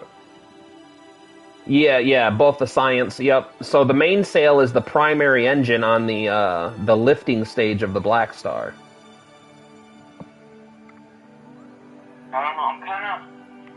I'm really personally, I want to get the antenna relays and the carbonic hex or whatever the hell it's called. Yep. But at the same time, the processing lab will get me more science. Yep, and you're gonna find out that it's all important. Like legitimately, there's no 100% right way to go through the tech tree. Everybody has their own personal preference. You need both engine researches or the liquid reserves run out and your floating brick. Yep. That's right. So like you as a professional playing this game more than me, what would you say? Do I buy the lab? I would Or do go. I buy the? I would go for the relay system first because you need that if you're going to do any more satellite work and communication work. And then go for the engines next because the science lab isn't super useful if you don't have the engines to push it anywhere. I mean, I do have the skipper and the poodle and I have mine. I guess you're right. Yeah, I don't have that many Yep. Luke says he would go for the relays, then the engines, and then the science module. But it's all up to you, man. Like there's no.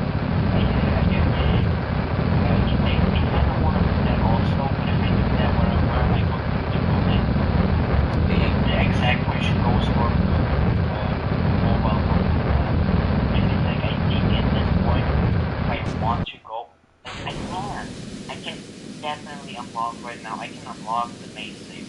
I can't unlock it. It's not a problem. I can do it right now. But what am I then going to do to get more science? Do I go to Duna? Do I go to? I mean, I can't unlock it. Like I'm putting this on the table right now. I can unlock the main save, mobile lab, or the relay. Me personally, I go for engines first. Yeah. I mean, I'm just looking, I'm just looking at this. Yeah. Because my logic is that none of your equipment is going to matter if you can't get it anywhere. That's my logic. Yeah, you're right. Oh, I have absolutely, I do not want to do this again because then I have to go to Duna and have to. I'm going to go with the engines, I guess. Yeah, I think that is the best part in this. At this moment. Yeah, I did it. And the engines.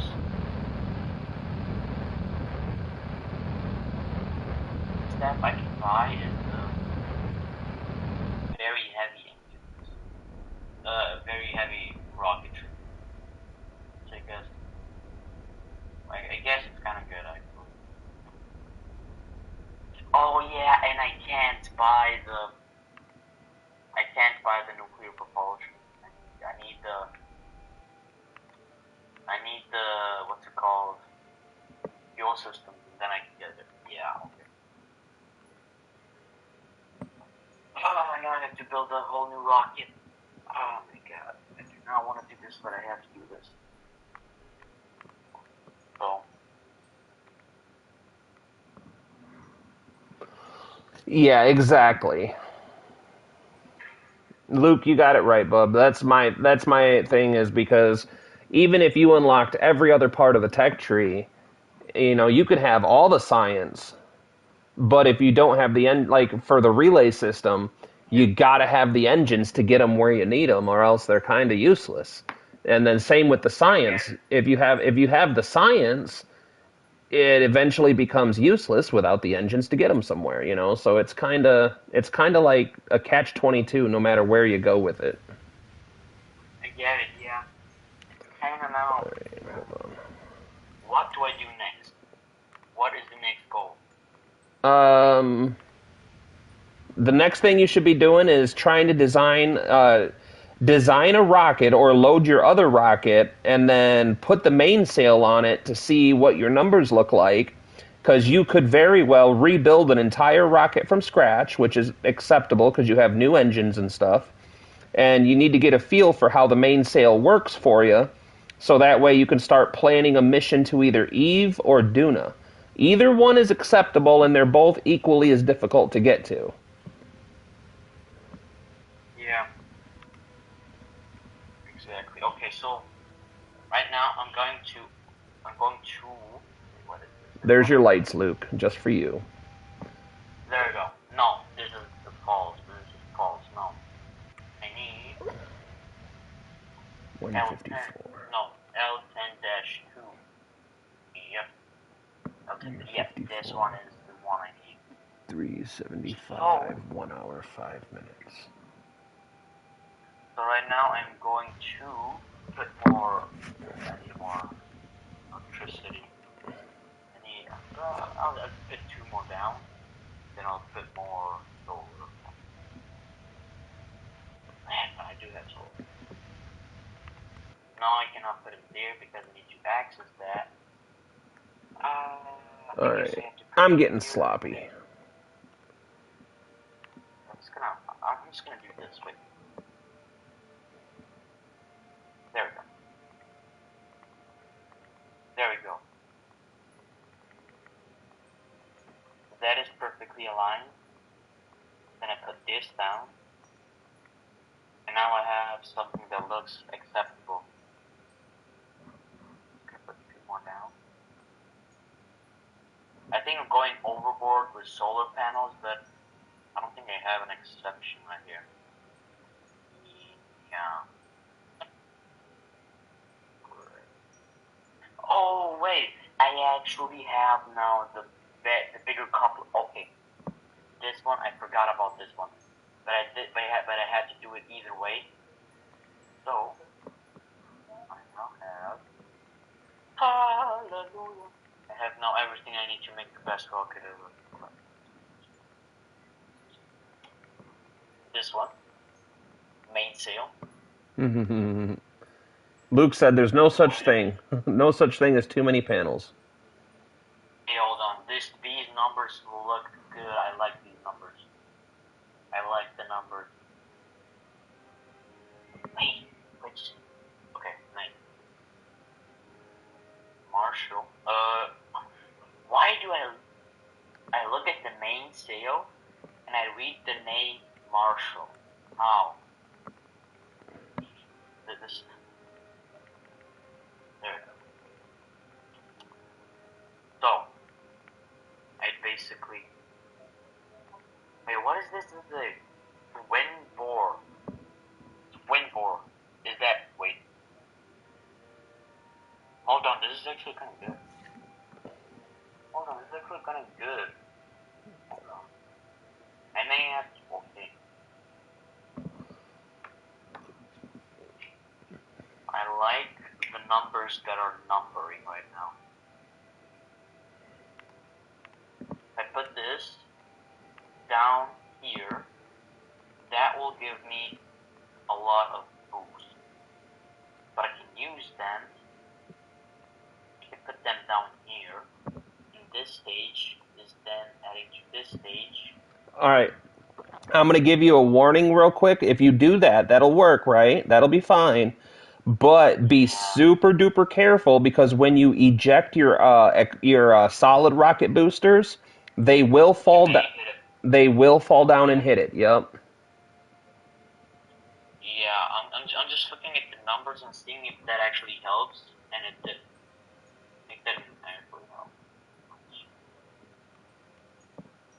So then the burn time would be 81 seconds, which is. So it is split. Okay, this is how the numbers work. This is split, which means I get 1.5 thousand meters a second of delta V, and then when I decouple that, I get another, which is fine. I can get around. As long as your thrust to weight ratios look good, you should be fine. Yeah, the thrust to weight ratios look awesome. I like it. This one is not really that much, but it's actually gonna work, I guess. It is actually gonna work. I upgraded my old design. Oh my god, I have to upgrade the. Oh my god, I have to upgrade the whole design. So this I could just get rid of. It is just outdated, I guess. wait, can I use... Oh yeah, we're working on it, Luke. I already made an oopsie poopsie, and I don't think you noticed it, so I'm not going to shine light on it. Wait, I swear to God I had a adapter for this. I swear to God.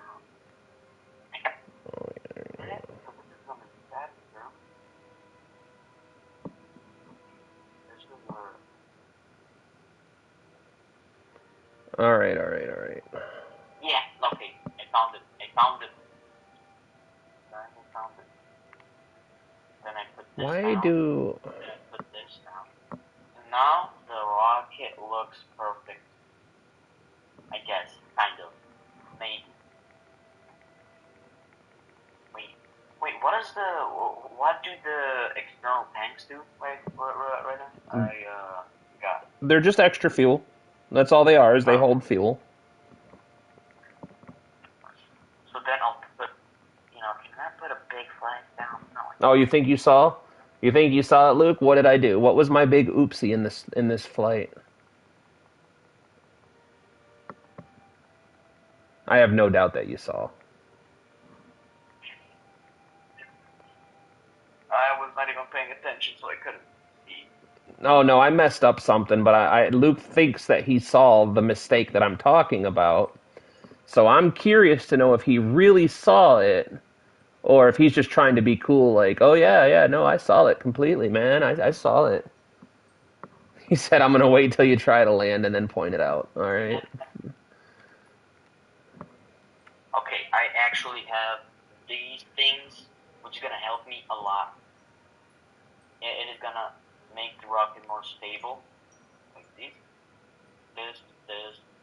correct, this, correct, this, and this, correct. Yeah, that should definitely get me in orbit. No doubt in my mind. There is no doubt in my mind I will make this to orbit. Doubt in my mind is that I will. Wait, what is this? Why does it not stay? Does it not say? Oh my god, I hate when it doesn't say it.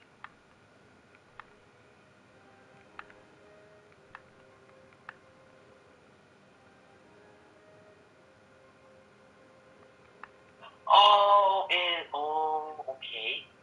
So, oh, okay. I get it now. Hey, actually, I did not know this. What'd you learn? Share it with the class. So what I learned is, so you know how these side gain antennas, like just one of them is able to go up to like 5 meters. So like the antenna rating is 5 meters. Yep. The antennas can be combined together. Yeah, they multiply each other. Yeah, I just found that out, which means I can put like 50 bajillion of them down. Data at supersonic speeds. What data that is, I do not know. I will be able to share the Epstein file around there.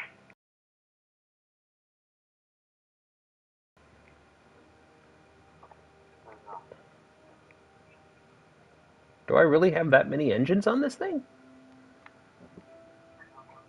Really? One. Wait, now I have to build a rocket that is... Huh. I guess I have more engines on this thing than I originally thought. No, if I do this, now it's just too big. Okay. Or any game that I didn't want to utilize the game chat for. But ever since I switched to PlayStation, it sucks because the PS5 doesn't record or broadcast Discord audio, which, why, I have no idea. There's literally no reason I can think of as to why they wouldn't just add that into the system, but they didn't. So most of the time when we're playing games together or recording together, we use a PlayStation party because the PlayStation party transmits and records audio.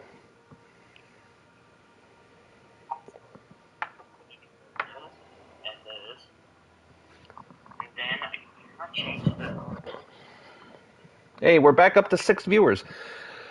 If you're dropping in for the very first time, I appreciate it. Welcome to the stream. We are playing Kerbal Space Program. We're up to 8. We're playing Kerbal Space Program on the PS5 on moderate difficulty, career mode. We are currently on our way to satisfy some Ike contracts so we can re-begin the development of the Black Star program, which is the program we're using to hopefully land on Eve.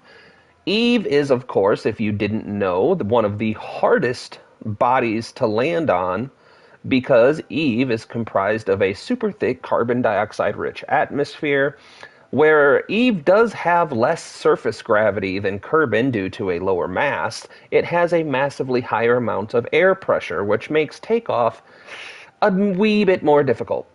So we've been trying to work on that.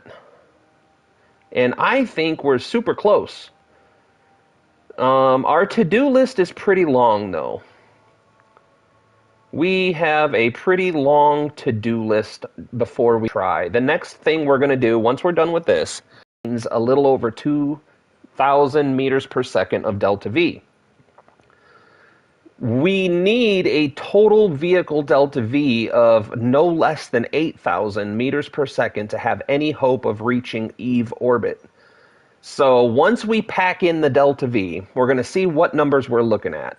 The very next step that we have to do is start looking at our entry protocol for Eve's atmosphere. It's going to be very, very hot.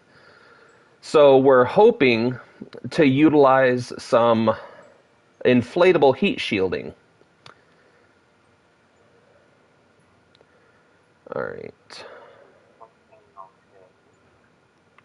This is looking okay, but this will be absolute hell trying to extend all of the antennas because I just put so many of them on. Why did I do this? Do you have custom action groups? What? I don't know if you have custom action groups or not. I don't think so. Wait, custom? No, I don't know how to do it in the PC version. I don't think You should have, in science mode, I think you should have custom action groups. But I'm not 100% sure. Okay, I don't really like how this is going. Why is it so hard not clipping the antenna behind each other? Wait, can I clip the 7 of 7. 7 by 7? Is that like 5 by 5? Work. Come on, game, work with me.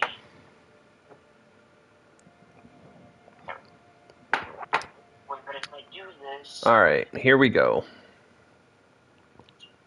Wait, can antennas clip into each other and still, like, work?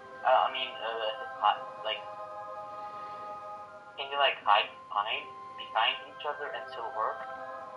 That's my question. I think so, but I've never actually tried. Just like I'm still not 100% sure if the antennas are directionally sensitive or not. I haven't been able to figure that out. Well, I guess it doesn't matter because they somehow point them. How did I even do this? It looks cool. I kinda like it, I guess. If I try not to look at it, it works, I guess. If I don't look at it, I won't care. Exactly. If it works, it works. I don't care. I think I did my burn a tiny bit too early, but it should be okay. Let's add a beat of beat. Wait, what? My English is not English. It's because English is hard. English is my native language, and it doesn't make any sense to me. All right, you want to do a quick, fun little exercise with me, Laser? Sure, why not? I'm not doing anything for it right now. All right. So if I spell a word, again, I know English isn't the best, but if I spell a word Because this is one of the things that upsets me. On PC, the custom action groups are in the hangar under the wrench action group icon, configure by the number. Okay. Yeah, I wasn't sure on PC. But the English language, I was born speaking it. It's my native language, but it doesn't make any sense to me. If you take the word Mike, that's Mike, right? You would say Mike. Yeah. If you take the word Bike, just like Mike, that spells bike. Right. So Yeah. if you take the word Nike, that should spell Nike, right? Yeah. But it's Nike. That's how people say that word is Nike. But Mike isn't Mikey and Bike isn't Bikey. So why is Nike Nike? It doesn't make any freaking sense. Exactly. English is not English. I don't think English has any actual rules. I think Americans just, and British, all the English-speaking countries just kind of fooled themselves into thinking it makes sense. God, can this please make sense? Please. No, this down here will flip into each other. The company stole the word. Yeah, I'm not trying to throw shade at any companies or nothing or like that, but the word inconsistency makes me uncomfortable. Like, I can handle anything, but if you're not going to be consistent in the way that you do it, it makes me unhappy. And right now, if you look, I'm sorry. Go ahead. Or Puma, yeah, Puma's another word. It just doesn't make sense when you look at it. I mean, my native language is, well, I'm not going to say it, but in my language, that does make sense. Does it? Because in my language, we read how we write, and we write how we read. If that makes any sense. Yeah, no, I get that. So in my language, there is no, what's it called? What's the word for it? W, for example. There is no W, and there is no X. So no W, no X, and no Y. Because we read how we write. So if you say P, we say P, and we write P. If that makes any sense. Oh yeah, I'm trying to. I understand exactly what you're saying. In my language, there is no silent letters. You read how you write how you read, and there does not exist silent letters, which is why we don't have W or stuff like that, which are kind of silent.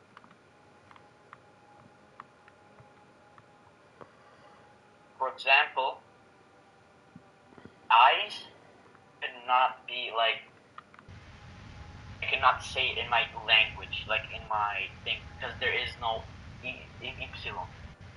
There is, but we just say epsilon, which is why we can't, like, I'm sorry, I just confused myself, let alone you. No, I'm following you. I'm trying to, when someone's explaining something, I really try hard to understand the meaning rather than how it's said, because I used to stutter a lot, and I understand completely when words don't word right. I get it. Yeah. Like, there's just, like, for example, there. Like, it's There, right? Yep. But we don't say there, we say pair. Because there's no silent letters. We say pair. It was in my language. That makes sense. I get that. Anyways, if you look at my screen right now, you will see the rocket I made. I mean, it's not rocket. It's just like a, what's it called again? I forgot the word for it. Satellite. This is my satellite right now, which I'm going to send into, I'm going to send it beyond Menace. definitely. A wild Tazjax appears. Master Ball. Master Ball. Master Ball. Master Ball. Master Ball. Spam the Master Ball.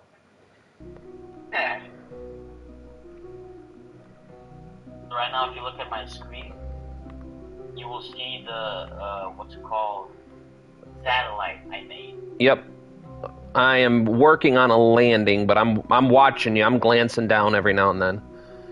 Is one of the words in the language that means to use humor in an unfunny way, to be unkind. Facetious? Am I saying that right? Is that facetious? Tazjax has fled. You can't flee 5 Master Balls. You just can't. You can't do it. It's not allowed. Alright. Oh my god.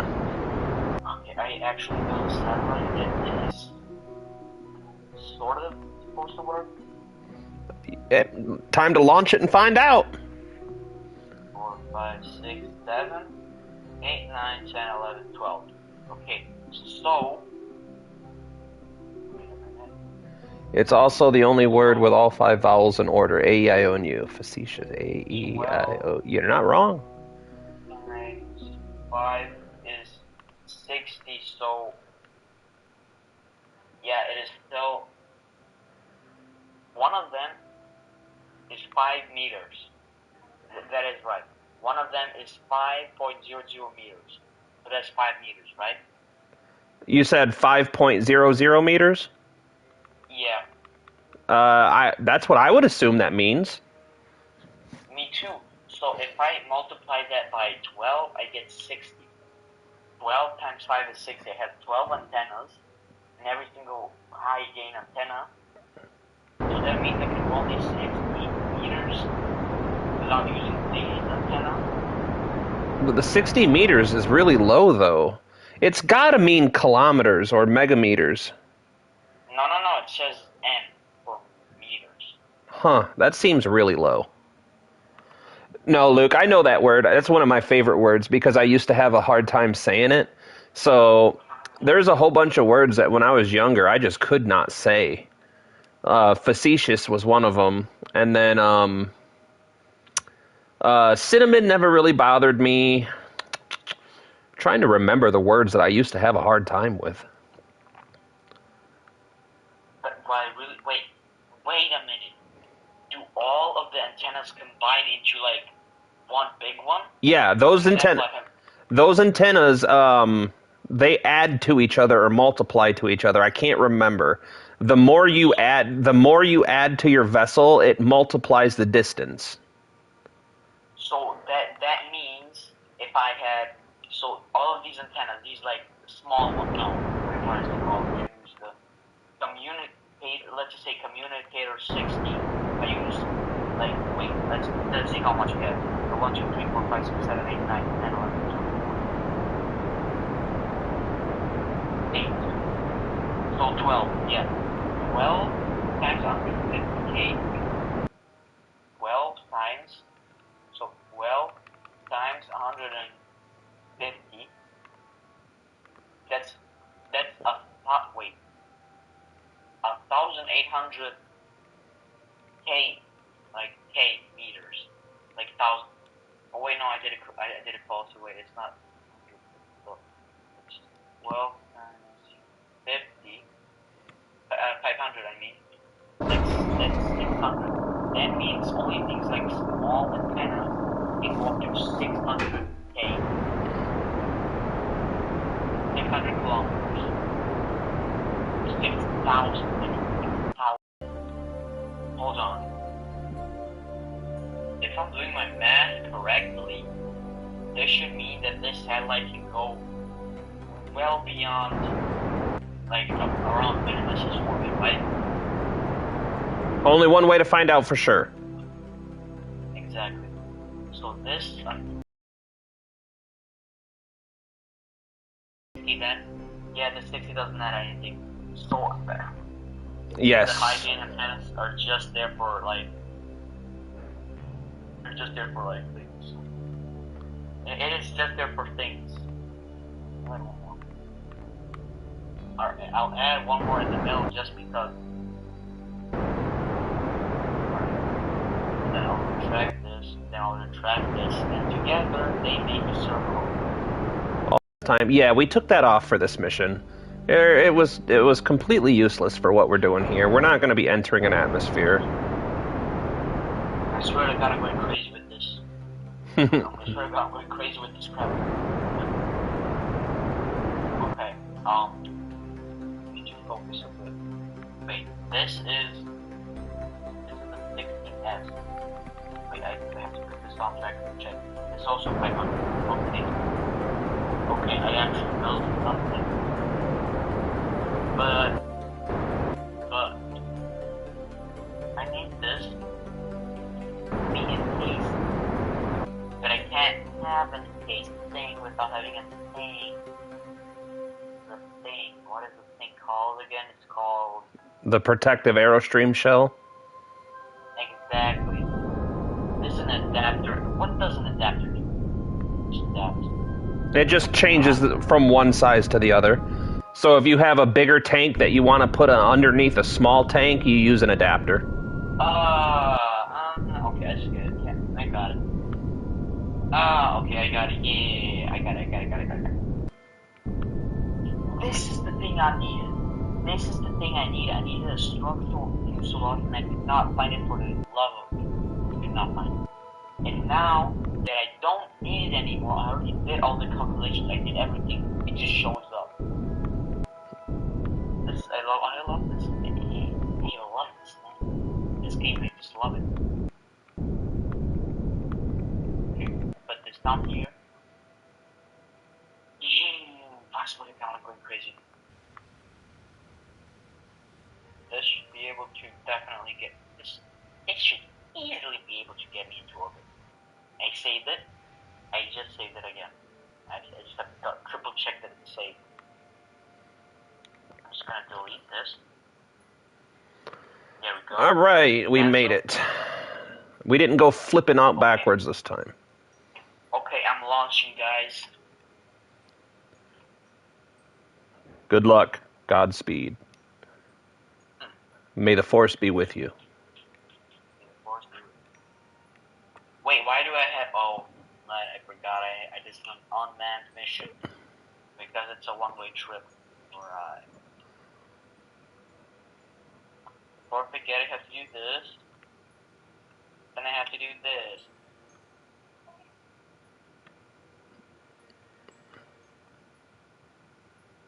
Hey man, it's working. My engine's working, engine stuff. Will now be the arachnids. Dude, that would be a sick... So, Luke, have you ever heard of a game called Barotrauma? I think it's an older game at this point, but have you ever heard of it?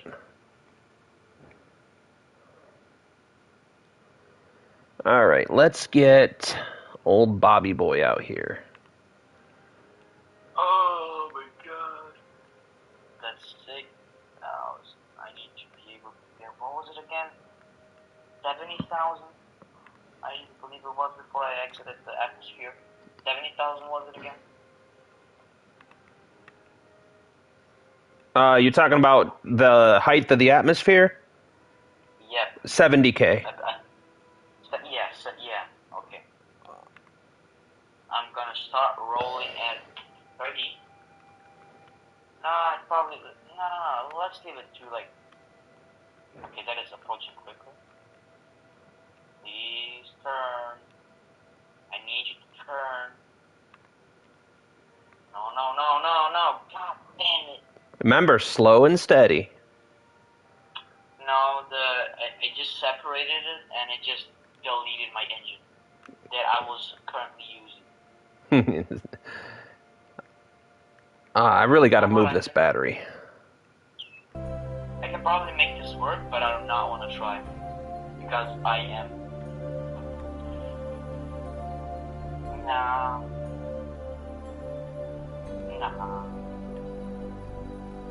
Maybe. Work flight to assembly. I need somehow that. I think I have to move it down. Oh man, the glitch is strong on that one. So, Barotrauma is a side-scroller game where you and 4 or 5 of your friends command a submarine under the ice of Titan or Triton. I can't remember which one. And yeah, I think I know the game. Yeah, I own it on PC, but I never got to put a crew together to actually play it properly. And then they have a thing where you can program it to where arachnids or mod it, not program it. You can mod it to where the enemies are xenomorphs and arachnids and stuff like that. It's a really fun game. Oh, I see that you landed.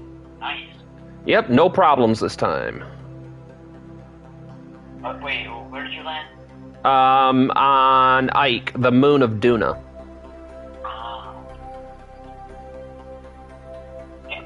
Now, I think if I do this, plant a flag on Ike from the surface. So if I do this, and I do crew report, there's no science for it, but if I do this, we satisfy that contract. All right, so now the only thing we have left to do is see if we can get this contract, because it didn't work last time. So, we're going to save. Don't forget to save it. We're going to go to the map menu. We're going to toggle this. We're going to set this as our target. Oh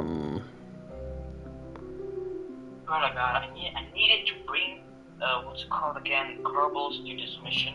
I needed to bring them, but I didn't. Because I don't want to strand them. I can definitely do this mission.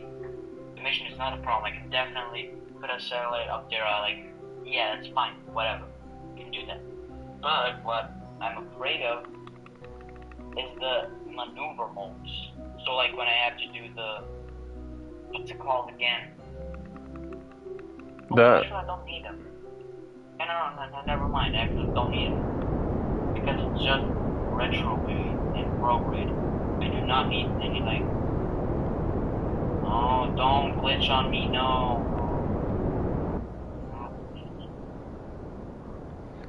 Yeah, the exterior legs are really good. I was worried that we were going to have the same problem as last time where it was going to bounce us all around and flip us over and stuff, but luckily does not look like we're going to have that same problem.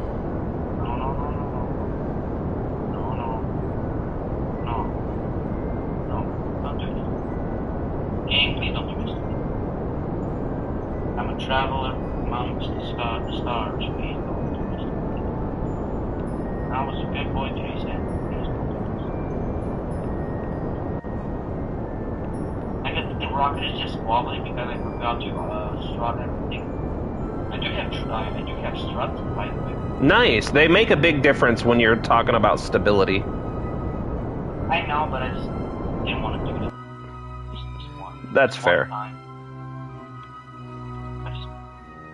I think I didn't want to do them, I just forgot. Both are acceptable.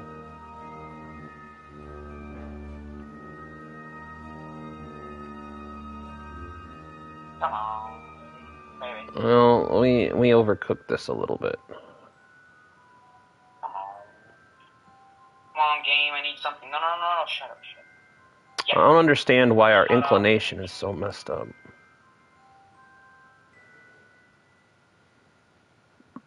Well. Hey man, I finally understand it. Hey man, you could help me. I just have to.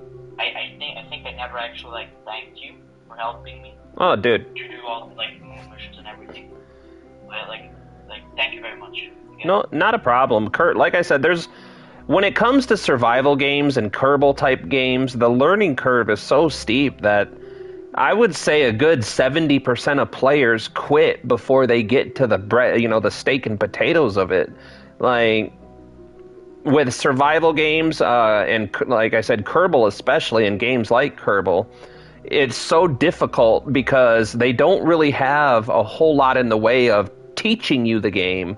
So your only options are either to figure it out for yourself or go on YouTube hunting for tutorials, and most of the tutorials are like 5 to 8 years old by now, so the game is a little bit different, and a lot of the stuff they talk about, doesn't necessarily work anymore, so I understand completely. And I am definitely here to help. I have approached the apparatuses.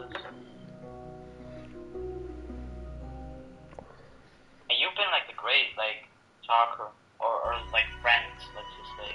Oh yeah. Like, I don't know if you think of me. Like, I don't know if you think of me as a friend, but I do. Like, you've been just you've just helped a lot. So like, thank you very much. You're welcome, man.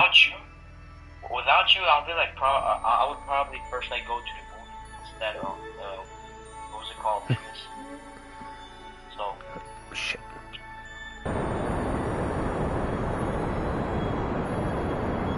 Yep, and then, like I said, dude, everything is hard when you're on the other side of it, and then you'll get to the point where it's like, oh man, I gotta go to Minmus again. Oh geez, I gotta go here again. And then right now you're like, man, Duna seems so far away. And then eventually you'll come to the point where you're like, gotta go to Duna again. And then you'll be like, oh man, I gotta go do a Jewel mission, I guess. Perfectly, I actually made an orbit. Wait, I just need to, like this. So I don't see what's communicating with what. So I want to put a satellite just like, not at the edge. I think that's actually pretty good. Of a Minmus orbit, but like, wait, while I'm here, let me just extend all the antennas, because I know there'll be a pain. This is the part where I'm like really dreading. Wait, I have to. Now that's auto strut. I need to. Oh my god! I don't want to do this. You're welcome. It takes a team, and Apollo is patient with us. Dude, you guys haven't tested my patience. I've got 4 children, bro, and 3 of them are under 10 years old. One of them is 5 years old. I have godlike patience. And with Kerbal, you have to have patience, because the second you start trying to move too fast is the second you start making little mistakes, and little mistakes make big mistakes, and big mistakes get hard to fix. So in the Army, they always taught us, they made us repeat the phrase over and over again, slow is smooth, and smooth is fast. And I mean, yeah, I was in the Army when I was younger. Oh, thank you for your service. Dude, it was a fun time.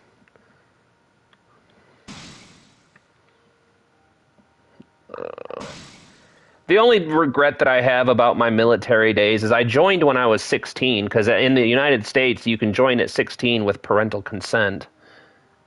Oh. But I joined at 16, and by the time that I had finished high school and got into the real Army, I had what I can only describe as a poor attitude towards it, because I thought if I was going to be a good soldier, then I would get the things that I wanted, because, if you want to go deploy, if you want to do your job, if you're good at it, then the Army will reward you. And I didn't realize that that's not exactly the case. Like, you gotta do things you don't want to do, and if you show enthusiasm for something, then the chances are they're not going to let you do it.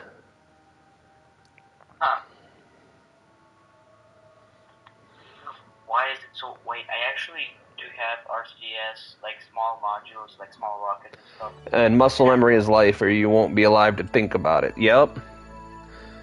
When I was doing explosive training, Luke, our instructor taught me a saying that kind of changed my life. He was sitting there one day, and he goes, if you guys get nervous while you're doing anything explosives related, just remember this. You're either going to be right or it's not your problem anymore. So there's no reason to stress about it. And ever since I kind of heard that, I'm like, you know what? That is the ultimate motto. Because if you're doing anything with explosives, you're either right about it and you don't have to worry about it, or you're wrong and it's not your problem anymore. There's no reason to stress. So...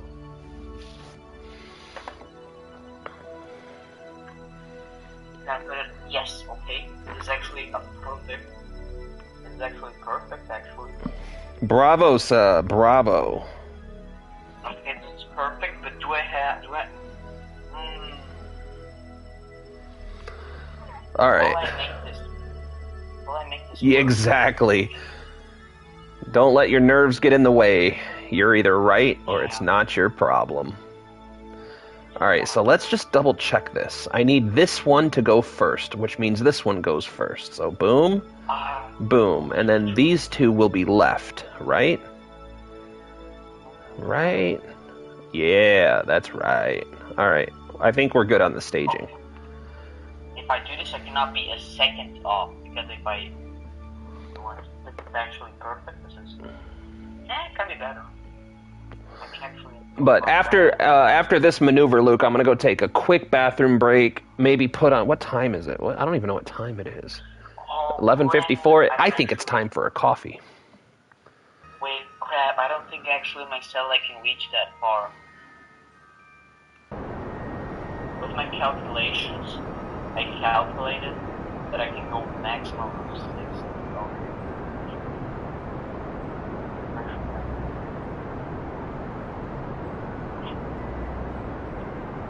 Alright. I think that puts us in a good position to try and rendezvous. But I'm going to go to the bathroom. I'm going to put the coffee on, and I'll be right back.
As long as it works, that's all that matters. Let's talk about how Apollo is so cool that he makes Pluto look warm. Oh, right. Nerd! What? Bro, what?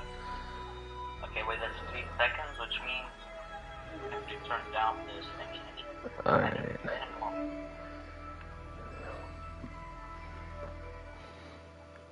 something good, give me something good, give me something good. Come on, come on. Apollo is so cool that we have to use the Kelvin scale to accurately measure it. Nerd!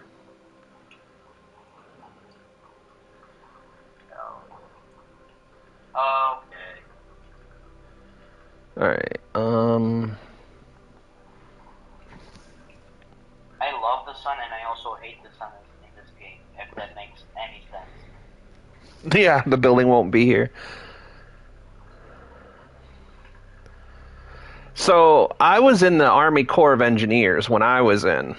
And one of the things that they taught us about stuff like that is Army Corps of Engineers is a unique breed, because if you tell an infantryman to go clear the building, the infantryman will pick up his rifle and go kill everyone in the building and clear the building. If you tell a sniper that you need to clear an area, the sniper will grab his rifle and find somewhere and sit there, and he'll clear the area. But if you tell an engineer that you need the building cleared, the engineer will base the building with det cord and C4 and erase the building. Why? Because you can't have an opposing force in a building if the building doesn't exist anymore. Exactly.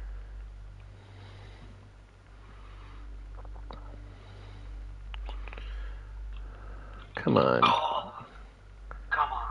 Give me... This to work. Here we go. Whoa, whoa, whoa, whoa, whoa, Wait. whoa, whoa. Wait a minute. Wait a minute. How does this satellite have coverage if the maximum...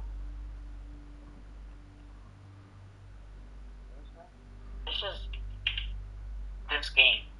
So I just calculated. The game told me that one of those like small antennas can cover up to like what was it again? Like I'm just gonna hit it like 500,000 meters or something, and I'm outside of that range by 5,000.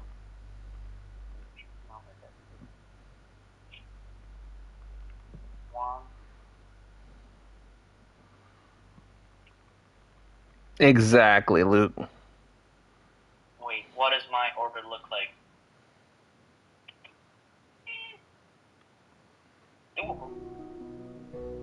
Wait, I hated that this is wonky. I hated that this wonky is. If I can do this, no, that will raise 1 side. What are you doing today, Taz?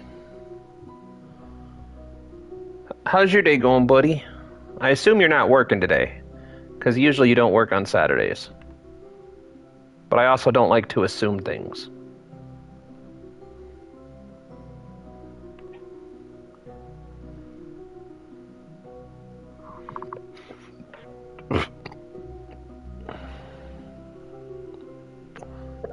So you speak directly to him, but him speak not to you.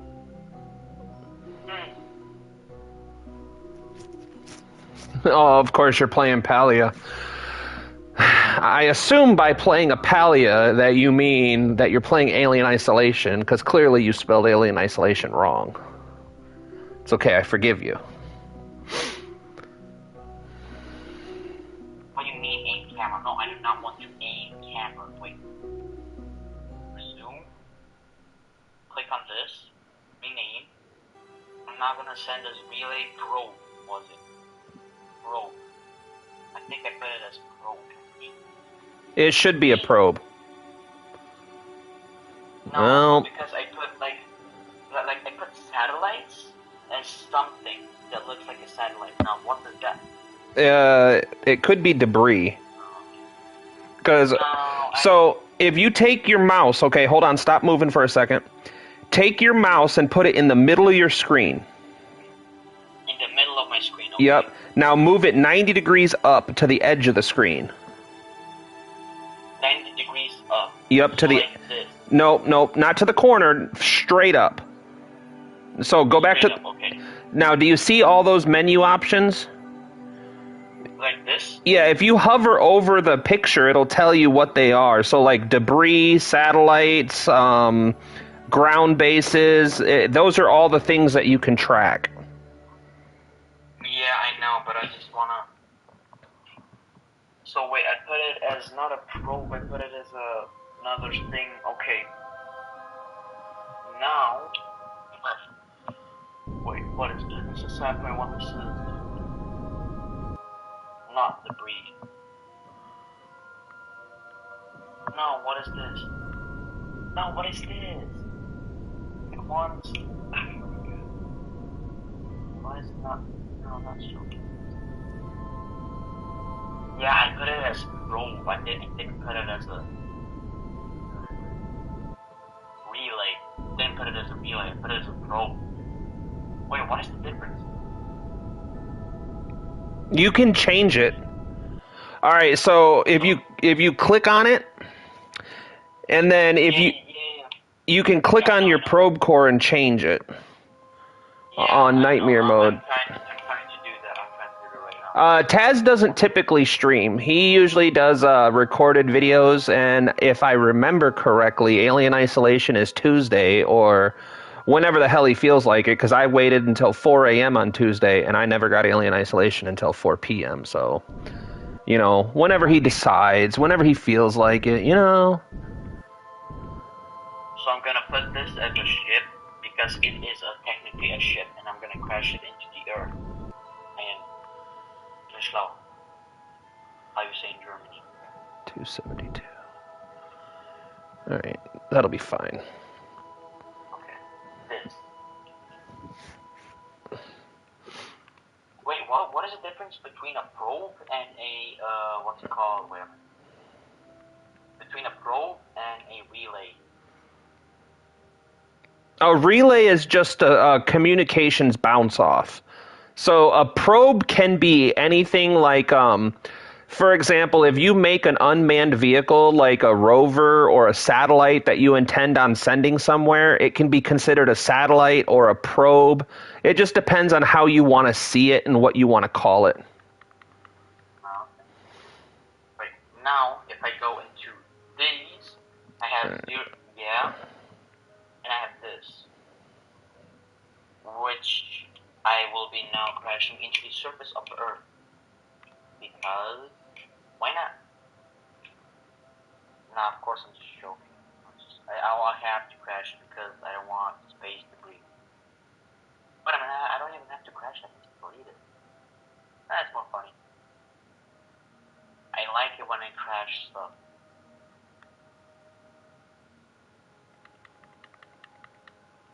Should be approaching my... I should turn on yes. Why can I not turn my yes on? I don't have electric charge. I don't have electric charge. Which means... You have no control. But it doesn't matter. You know why? Because this ship does not matter. It was supposed to be dirt anyways. The whole point of it was to get me into orbit. What happened? Can I delete this? It's terminate, right? Terminate is delete something. Correct? Yeah. Well, you don't delete it, you just stop tracking it. Okay, that may be actually a problem. And that may actually be a problem. Alright, Because... 100%, I guarantee you, 10 out of 10 times, it is gonna crash into the thing that I needed not to crash into. He said, I don't understand. Yeah, but it's not there anymore. Oh, there it is. Alright, so now... I think you just delete it just disappeared. It might. As far as I know, it doesn't disappear. It just quits tracking it. And when it quits tracking it, you can't see it no more. No, it was definitely behind me. It was like a few meters behind me. Yeah, it's definitely gone. Okay. So, this is much faster. This is I like the satellite. I like it. All right. Hence more solar panels. No one gets this. I don't understand. That's not fair. You can't say no one gets it. I listen to you like 40% of the time. And 40% of the time, it works every time. I don't think he has access to Seismo stations. I don't think he has it. Because I'm pretty sure that's part of the... Do you have any of the DLCs, or are you playing base game? No, I'm playing base game. Yeah, so he won't even get those. He'd have to get the Breaking Grounds DLC for any of that. Okay, now I am officially charging. It's charging so slowly. If you look at my screen right now, you will see I have a bunch of solar panels, but it is not enough to power the whole thing. It is barely enough to power the whole thing. But you can see in the resources. I just clicked on it right now. There we go. So, I love the feeling when you put something in space and the thing works. I cannot recreate this feeling. It's addictive, dude. It is. It truly is. Once upon a time, I said, I want to try Kerbal Space Program. 330 hours later, here we are. Now, All right. if I turn to this side, am I still getting solar? I'm still gaining. I'm just checking all the sides to see if I will lose energy. If I turn like this, I am now not losing. And it's not dead yet. Make a science missile out of it. Science bomb! Alright, so. Wait, how can I turn this back to carbon? I just love how this crab can turn so quickly. It just turns so quickly. It is impeccable. It truly is impeccable. Okay. Now I'm going to save the game. Always save, which reminds me. My God, I never saved the game. This was my first try, and I never saved the game. I mean, it was not that complicated. I mean, I just had to make a giant orbit. So, wait, what do I want to call this? There we go. Okay. Alright, this isn't working as well as I was hoping, so let's go retrograde. So now, currently, I need to check. We are eating into our monopropellant, which is okay, because this is the only mission this is scheduled for. Wait, where can I see how long it takes to orbit, how long it takes to take a full orbit? Or when you click on the vessel, in the lower left corner, if you click on the purple little icon that says maneuver node or mode, and then you click on advanced orbital information, and you look at let's see, where is it? Oh, maybe it's not. Maybe it's just it's regular orbital information, and then you look at period, and it'll give you hours. Okay, because I know my last, so like the second satellite I put into space, that's the one I showed you at the beginning of the stream, right? Pretty sure. Yeah. Where's it? Never mind. So wait, I'm supposed to look at the period, or what am I supposed to look at? The orbital, it's a thing that says period, and like for example, mine says 3 hours and 21 minutes. So it takes me 3 hours and 21 minutes to complete one full orbit. god, it takes me like 2.5 months to take the full orbit. It takes me to, oh my god. It's wow. So it says 76 days. Yep, so 76 days is your orbital period. Impressive. This game never ceases to amaze. This game.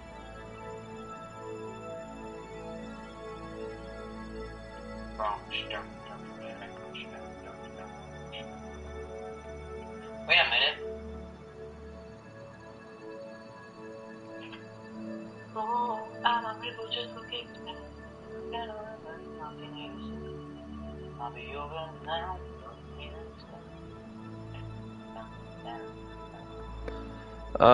This is why I wanted you to put a seismo station next to your launch base to study the movement. Yeah, the problem is, man, is the size station doesn't give you any measurable. Like, you're gonna get 0.0006 science for it. So, is it really worth the money to do it? Like, once we get into a position where money's no object, I'll put seismo stations on every surface of the planet. You won't be able to walk across them. That's no problem.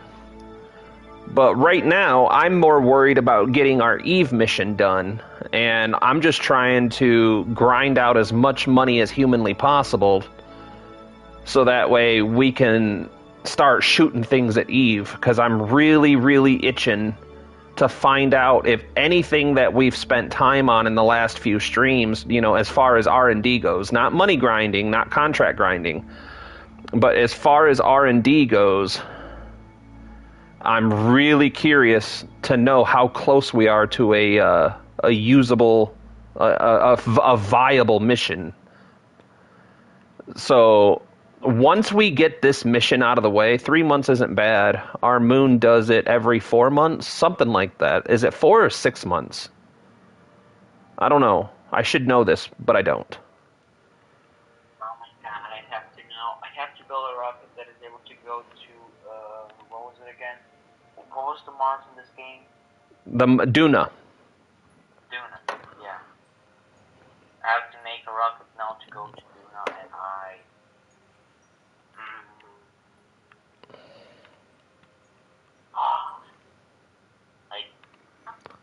All right, let's. Wait. Thank you.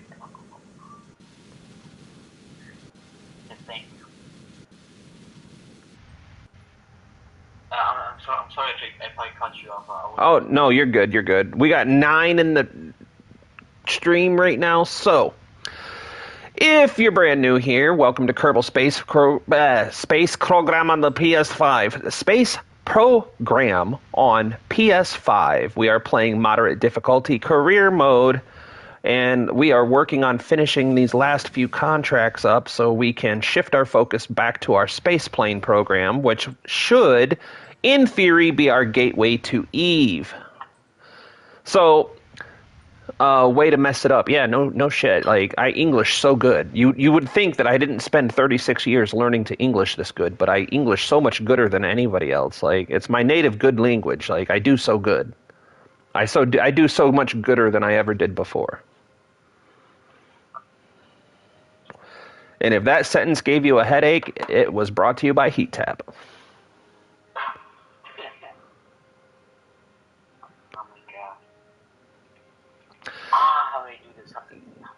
The pressure. The pressure is high.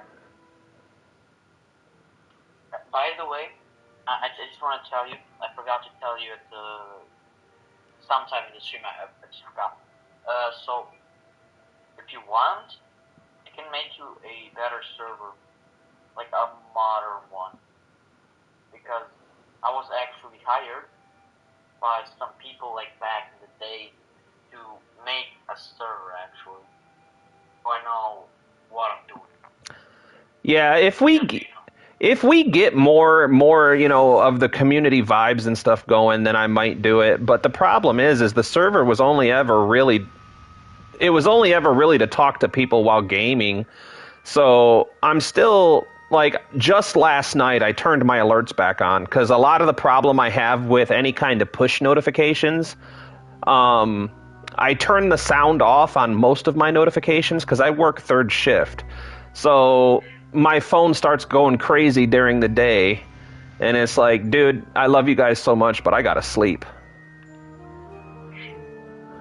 All right. Transmit. See, rendezvous 2 vessels in the orbit of Ike. Have 2 different vessels in the orbit of Ike within visual range of each other and kill their relative velocity to achieve this goal.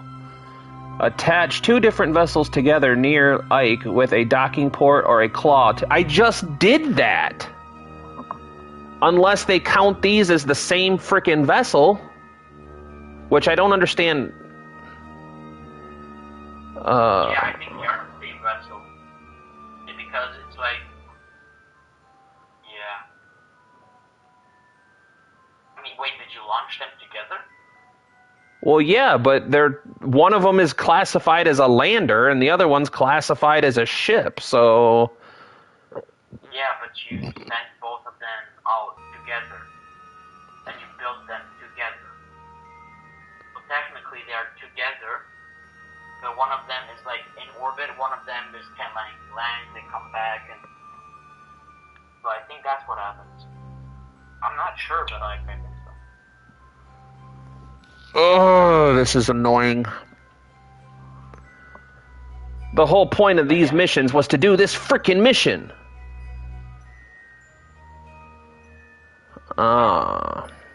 Fudge nuggets. Wait. Orbit of Ike. Yeah. It's crappy.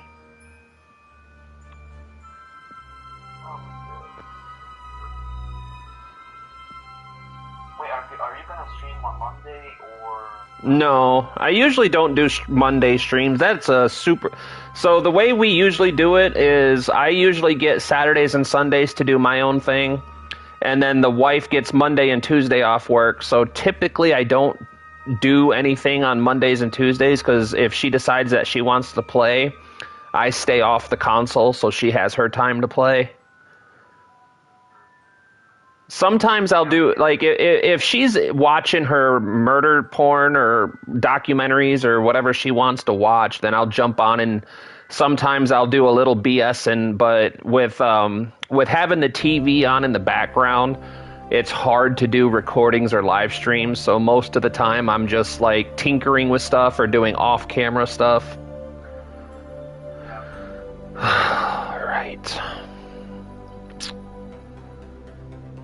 So you like stream 2 times a week? What was that? So you stream 2 times a week? Yep, Saturdays and Sundays, and then I post regular videos Monday, Wednesdays, and Fridays. Trying to please the almighty algorithm. Or playing games with Taz. I don't know. If he ever wants to play something, then yeah, he always wants to play Palia or something like that. He never wants to say, hey man, let's play some Green Hell, because, you know, we have viewers that count on stuff, and, you know, sometimes he'll even get on and play Phasmophobia and just be like, oh, I was spending time with my wife. Like Phasmophobia is not a 4-player game. You know, but we don't talk about those. Oh, hey, Taz, I didn't realize you were in the chat. Yep, that's what we do.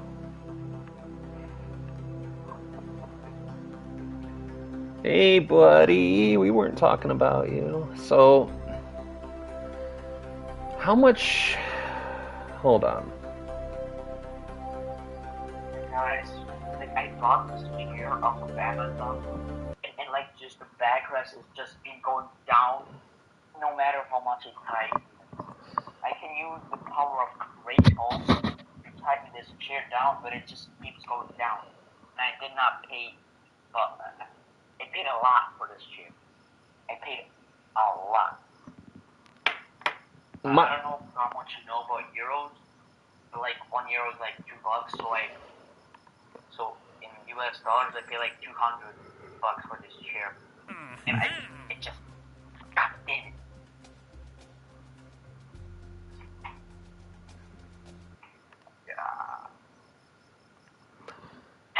All I hear is cry, cry, cry, cry, cry. Are you talking to Tyler again? I feel like you're talking to Tyler again.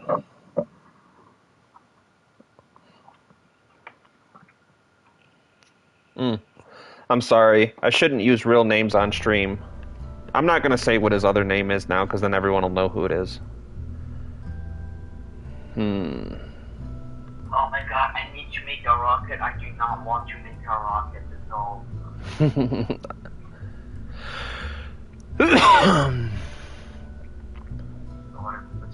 No. This is also no. No. So, 2 down. That makes 4,000. But that is too much.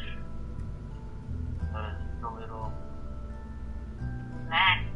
No. Yeah. That's acceptable. That is acceptable.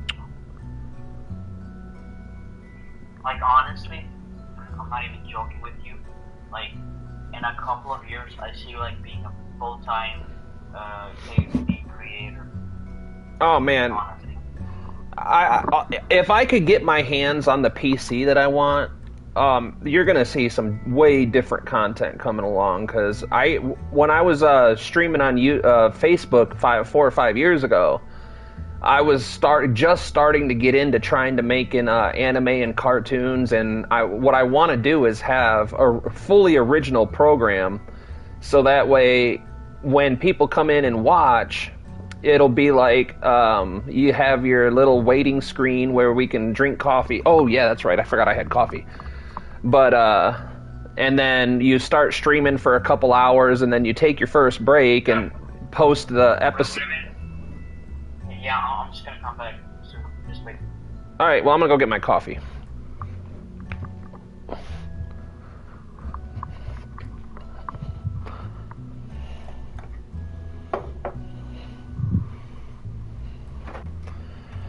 But yeah, so be able to do original programming. I have tons of stuff.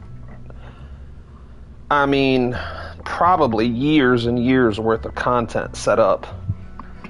And then eventually, if we can expand, get everybody involved somehow, like you guys could create characters, come in and voice characters if you feel like it. You don't have to. But like, I know Bridgie plays guitar. Be able to set him up with some equipment to be able to record and have him write, like our music for us, so that way it's not copyrighted. I'm back, by the way. I'm still here. But yeah, it's just been a long, patient thing, because about 4 years ago, life just kept hitting me hard and hard. The first thing, me and my ex split up, and then lost my house, and then my truck blew up, and then my PC melted down. Under nose cone, can you put fuel lines or a docking port? I don't know if... I tried doing the fuel lines, and they wouldn't work. The fuel lines would not connect. I tried the fuel lines.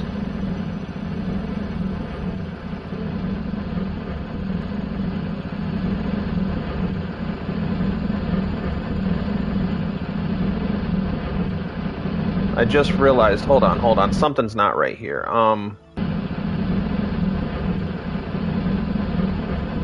Something's not right here. Something's not right here. Yeah, I tried putting fuel lines in, Luke, and it didn't work.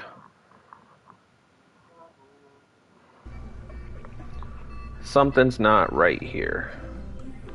Aha, we see. Do you see what I see? Because I see where the problem is. What is the problem? When I added my launch clamps, some of my fuel lines attached to the launch clamps and messed everything up. Ah. Wait, why do you need fuel, like, things people buggy? So, when you get a little bit further along, you're going to learn something called asparagus staging. Asparagus staging is a cheeky trick that you can use to extend your fuel range.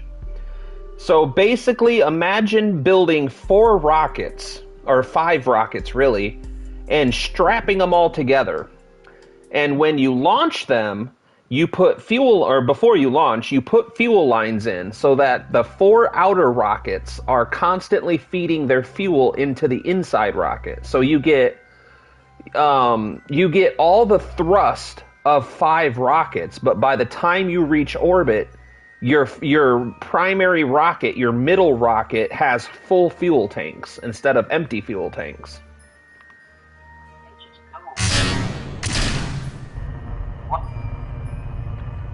What did I just... Okay, like, what you just said sounds complicated, but I will probably get, like, I'll probably learn it. Alright, do you have the stream up real quick? Since you're building, you can take a quick second and I can show you. Yeah, sure. Add stream up.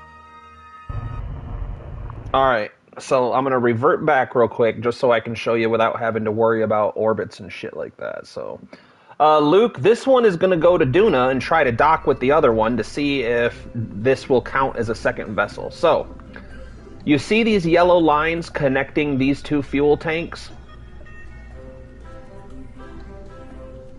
I'm so sorry, you just cut out. You're still cut out.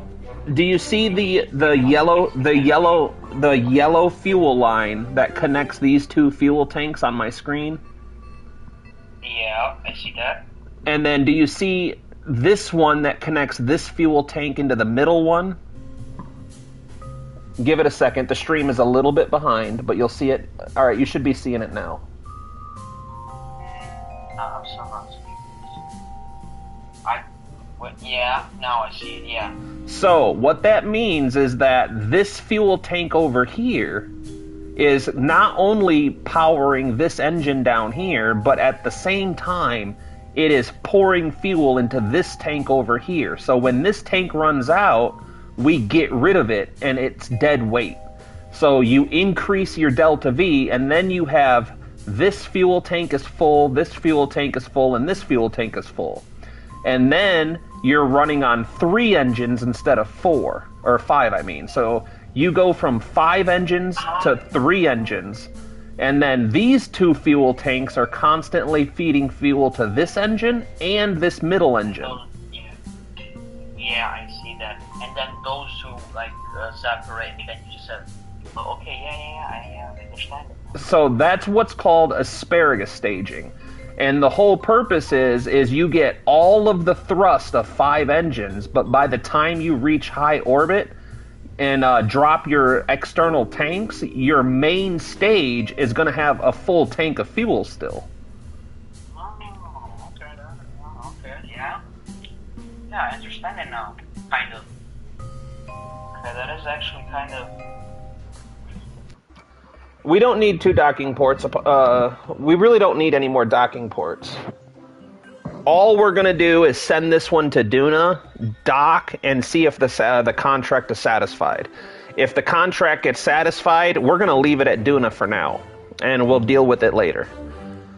If the contract is not satisfied, then we're going to revert back to the save and not spend the money, and we'll just let the contract expire. Because I'm not gonna. I really want to get into more.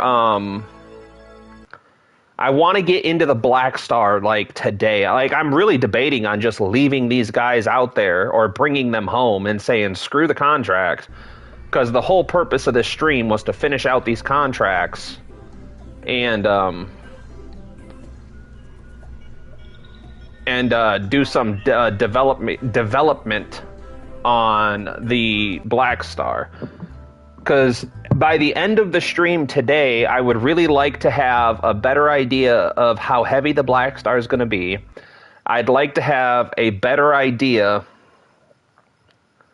about what we're going to need to do next. Because the next challenge we're going to have is once we know how heavy the vessel's going to be with the delta V and the numbers that we have, the thrust to weight ratio, the lift, once we have all those numbers, then we can see the Kerbonaut.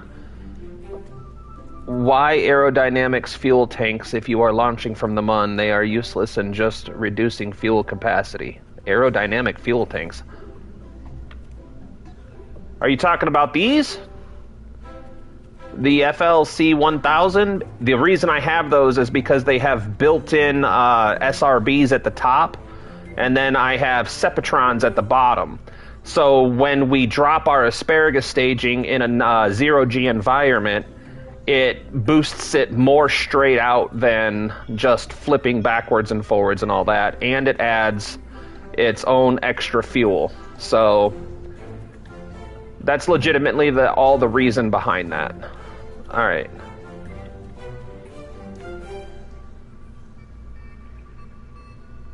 Because if I just used the Sepatrons by themselves, it ends up flipping it around, and we've had a bunch of incidents where they damage the core stage. And in all honesty, I should... Hey, you guys, by the way, welcome in. Kerbonaut, I like that. That's fun. Kerbonaut. The booster have built-in compass to keep it straight? Nah, they don't have a built-in compass. Nah. I could technically put a probe core on them, but that wouldn't really serve a purpose. But right now, we are struggling to finish the last of our contracts before we go back to developing our space plane, and we're going to start shooting it at Eve.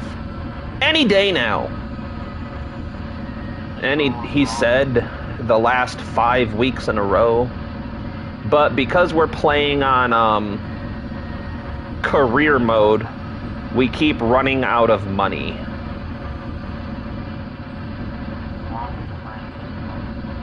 And by the way, if you guys are joining the stream for the very first time, I appreciate you greatly. We're playing Kerbal Space Program on PS5 using a controller with the Breaking Grounds DLC and the History and Parts pack. So no mods, and this is our second time playing, but we didn't finish the game the first playthrough on easy mode. We didn't land on every system that we could land on. We just kind of got bored and said, I want to make it more difficult. And so we got the History and Parts pack and the Breaking Grounds DLC, and I thought it would be better for everybody if we just started a whole new playthrough on moderate difficulty to increase the fun that we're having. But if you give me 1 second, I'll show you the main purpose behind why these boosters are designed the way they are.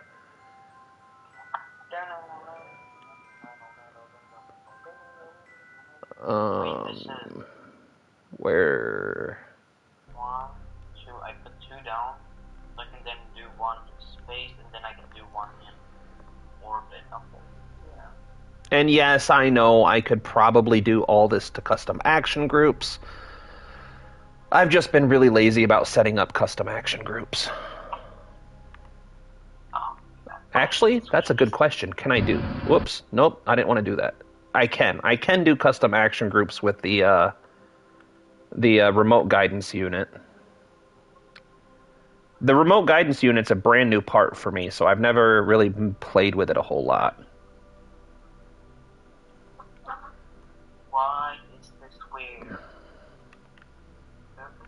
I think we need to go at 14 seconds. Like right now.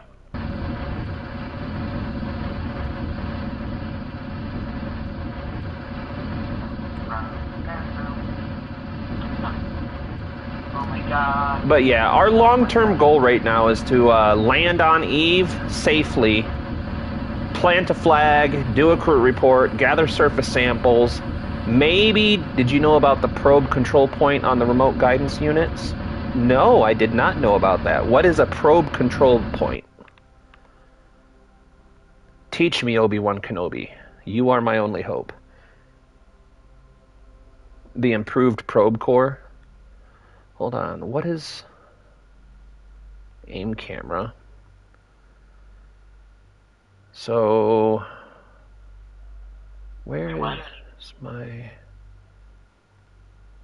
remote guidance unit? All right.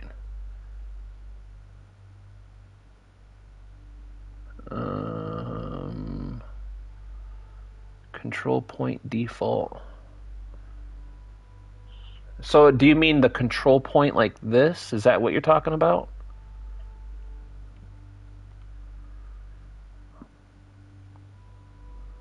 It lets you control probes from the controlled vessel or crewed vessels. My goodness, English is fun. It lets you control probes from crewed vessels when far away from the KSC with no connection to it, as long as you have a pilot probe core and a relay antenna. Well, we definitely... a pilot probe core. I'm not sure I put a different probe core. I thought the guidance unit itself was a probe core, so I only included that. But the good news is, as far as that goes, all of our inner system planets out to Duna, we have pretty fair coverage on everything. I don't think I can turn on that from here. I think I have to turn it on from the tracking station, actually. Oh, there we go. Yeah. So this is our relay network right now. I know it looks messy, Kerbinot. I do. I agree with you 100%. But what I did is I've put about a dozen Sentinel satellite systems up, and each one of our Sentinel satellites has a relay, as well as every planetary satellite that we've established has relays. Basically, every satellite that we have has relay capability. So we really created a mess, but it's a mess with a purpose. Everything from Moho to Duna is completely covered in the Kerbinet. So I know it's an amateur move. I am, in fact, an amateur. Well, a high-end amateur. I'm a premium amateur.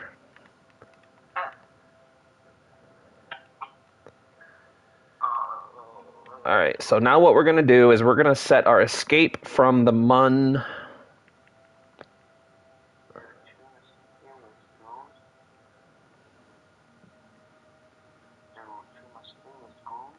Actually, I don't want it that low.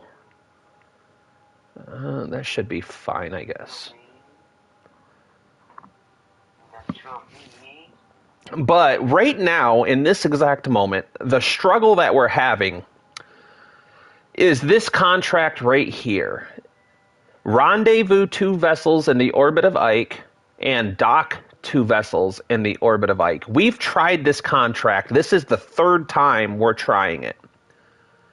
Ignore this contract because there's no way this contract's going to be far too expensive to mess around with. We've already shot 2 different rockets up with probes that we bombed Duna with, and we've only got 4%. So it's costed us almost $600,000. A little under $600,000 to try, and we've only got 4%. So I'm abandoning that contract completely. This one is the last chance. I'm not spending any more money doing this contract.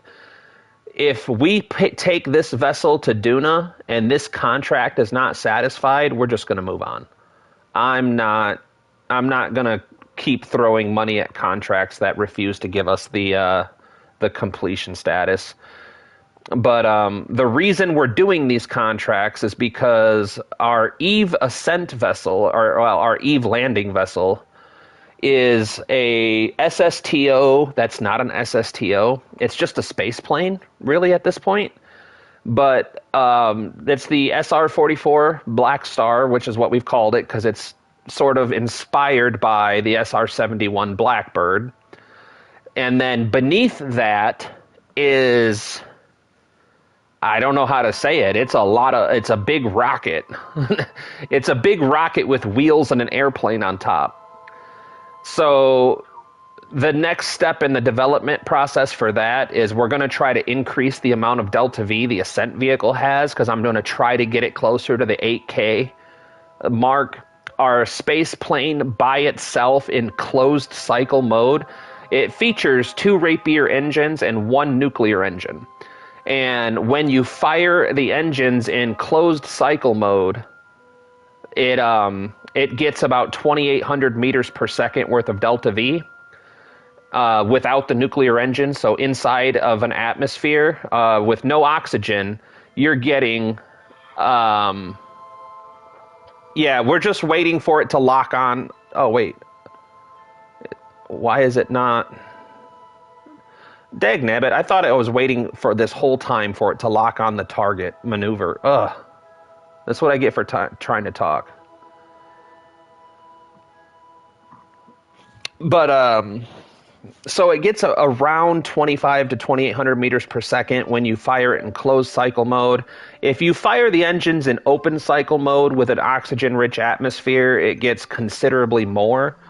So the idea was to mount it on top of a bunch of rocket engines powered by 4 mainsail engines with, I would say, a little over a dozen drop tanks.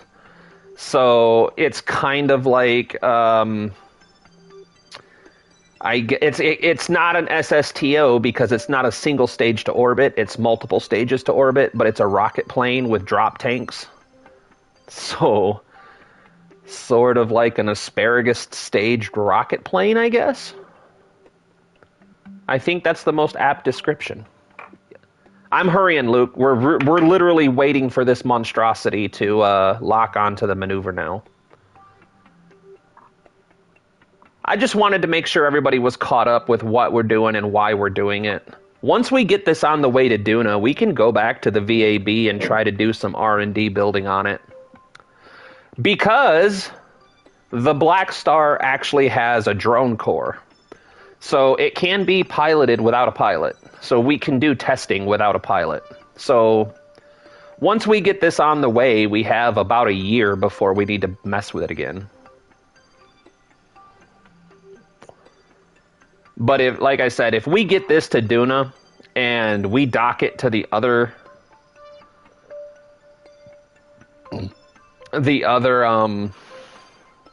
Tazjaks that's already out there, if it doesn't work, we're just going to bring our boys home and focus on the Eve mission at hand.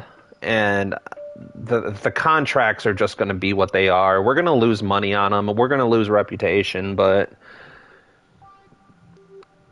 I'm really looking forward to making some progress. Like and subscribe, chat, if you have input. Yeah, more than happy to. And if you want, you can also join the Discord and watch our buddy Laser. He's playing Kerbal for the very first time on PC. Stock Kerbal, by the way. So we've been helping give him advice on how to get started and where to go from where he's at. He's doing an amazing job. Like, I don't know if he gives himself enough credit for how far he's going. I don't think so. Like, this is just a massive job for a small team. But you somehow did it, so that actually gave me some hope. Oh yeah, it's all a matter of sticking with it and troubleshooting. You're gonna spend hundreds of hours just. Well, that didn't work. Let's try this. Well, it worked a little bit better, so now how can I make it work even better than I did before? Well, that worked really great, but how can I make it even better than great? You know, it's a lot of you kind of like use a shotgun at first. And what I mean by that is you're just aiming for the target and seeing what sticks. And then once you find out what sticks, then you can kind of hone it down into a more fine product.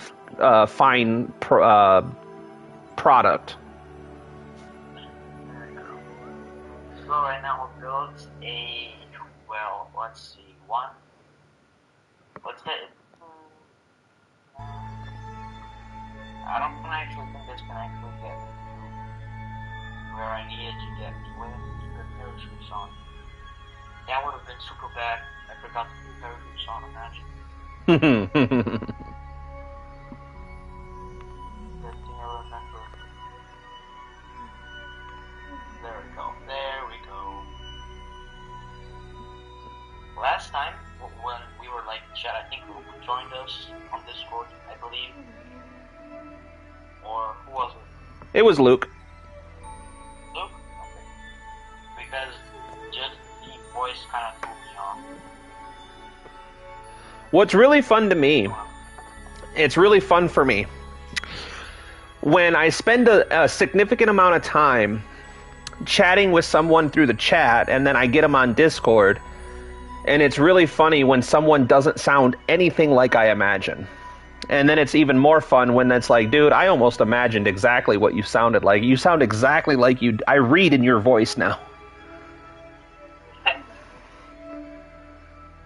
Yeah. I mean, like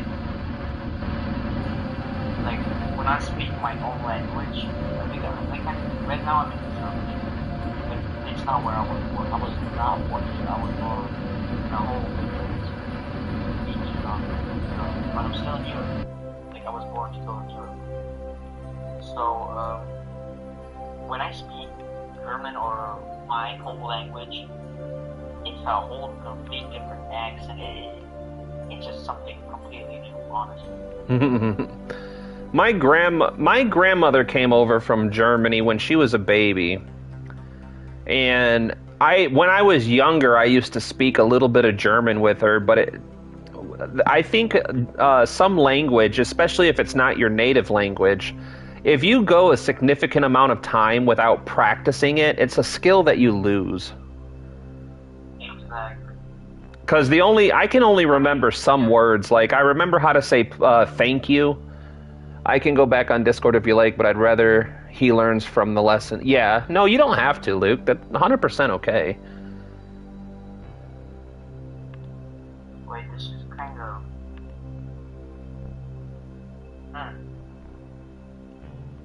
This gives me 3,000, but it's gonna be in fact, it's gonna be more. Right, okay. I think I'm ready right now. Don't forget to save. Yeah, I'm not even launching it. I just want to see how it looks. And honestly, do I need these like ant boosters?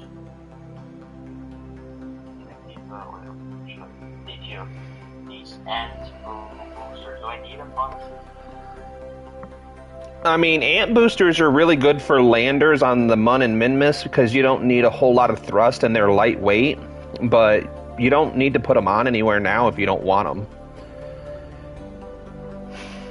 Yeah, I thought it was just like maybe I needed them, but I don't think so. No, a 3-stage rocket.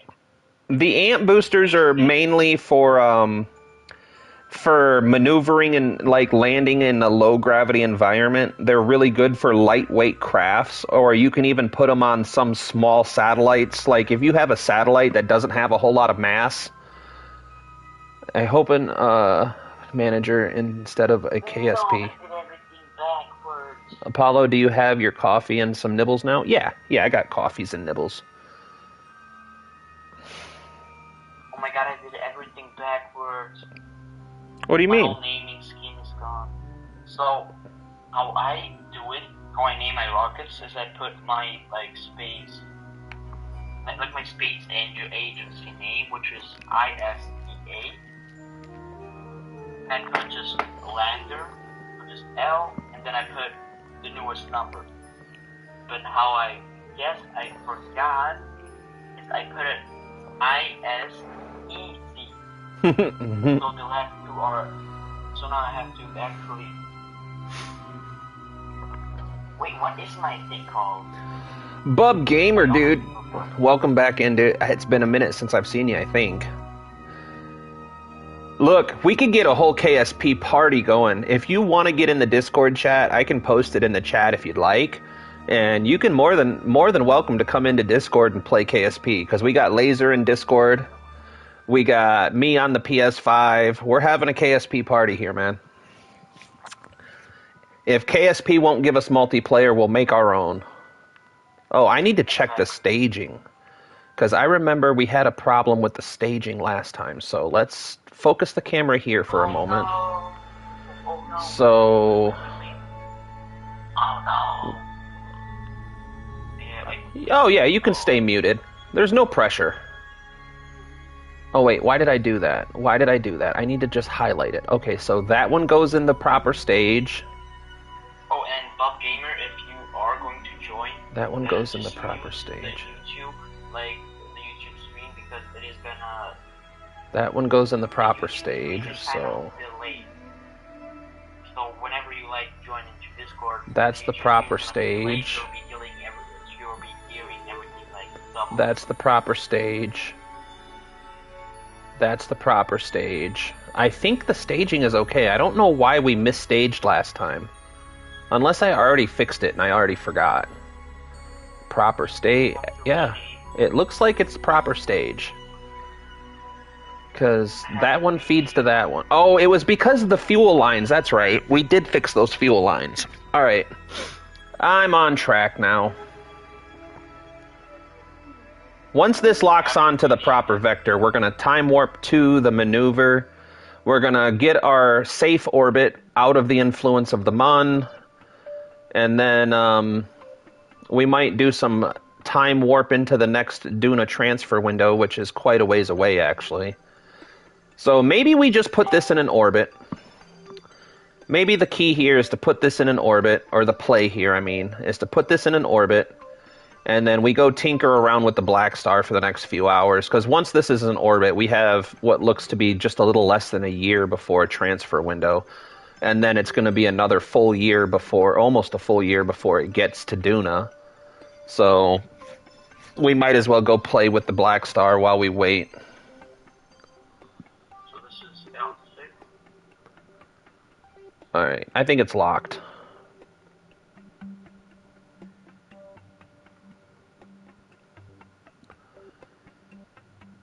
Yeah, Rename every single rocket. Oh my god.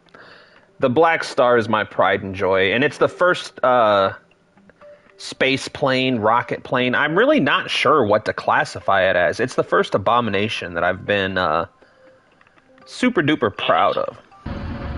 Maybe you can say it's like what's it called? Super. No. There's a word. No. All right. Supersonic aircraft. Oh yeah, it's definitely supersonic. I think actually technically it's considered hypersonic because it can go 3,000 meters. It can literally go fast enough to burn itself up in the atmosphere without even entering the atmosphere. I can make it go fast enough to disintegrate itself. All right, let's just save it. Actually, what we should do... So right now, if you're looking at my stream, I just do the most boring stuff ever. Because I have to rename a bunch of my rockets that I accidentally misspelled. Oh, dude, it's part of KSP. Wait, so I have 1, 2, 3, 4, 5, 6, 7, 8, 9, 10, 11. Yeah, she glides so well. We still have a lot to do with her. I think she would actually be a super strong candidate for a Lathe mission. But I think she's still pretty shy on the Delta V for a Lathe, even a Lathe mission. I think. But the thing is, is I don't really understand why the research I've done says that Lathe needs like 6 to 8,000 meters per second to reach orbit, when Kerbin is more 3,500 meters per second. So when I'm reading about Lathe, I'm wondering if they're counting the trip to Lathe in those calculations. All right, let's go take a look at the Black Star. Everybody wants to see it.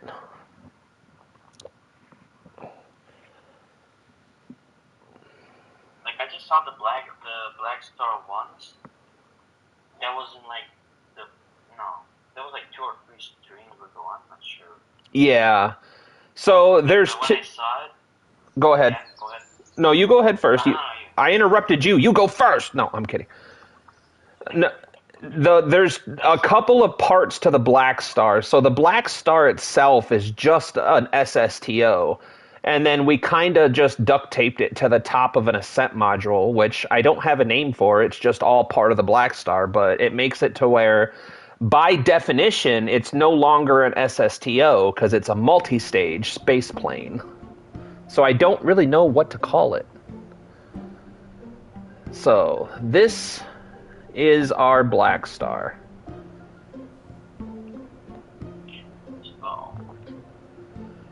She boasts 841 meters per second. That seems low. That seems really low.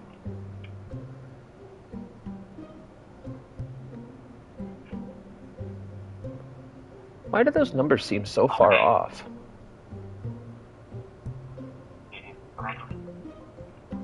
They finally finished with my big mistake.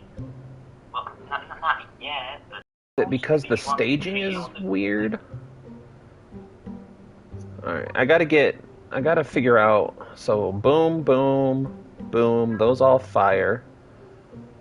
This should be the drop tanks for the fuel.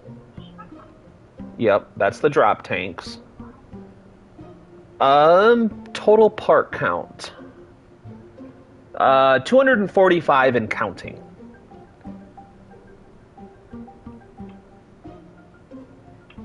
Finally done. Now everything should be in order. Wait. So she is 245 parts, a total mass of 633.248 tons, with a height of 13.4 meters, a width of 24.2 meters, and a length of 50 meters. Okay. I think I'm done. I think I am done. I'm not sure though. Alright.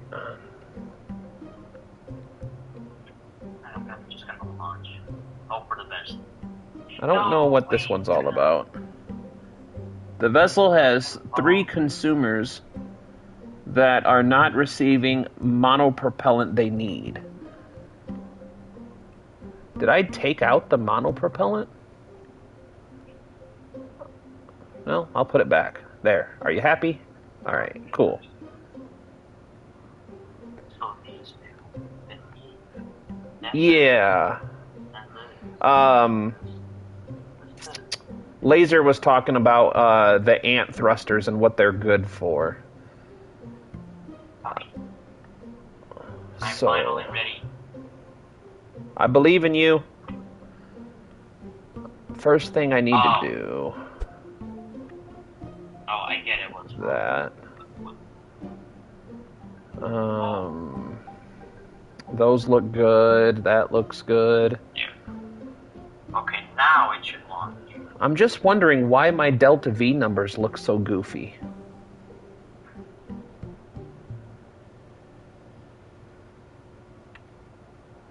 Like, why do they seem insanely low? Like,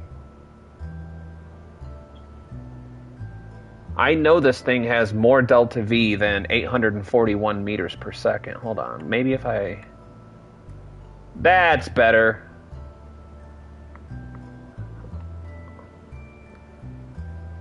but now my staging is all janky. Oh my goodness, what is going on here? Alright, so... we gotta get this fixed out. So... These... Alright, hold on. Let's put this right here for now. Let's start a whole new staging process. These have to fire first. And then... Come on. Then this one fires at the same time. I don't like those. Then this one fires. So stage 1. So that's stage 1. And then... Hey, welcome in, guys. KSP, I really wish I had a second monitor, but I can't really complain right now because I'm getting a new computer later today. Dude, that's awesome.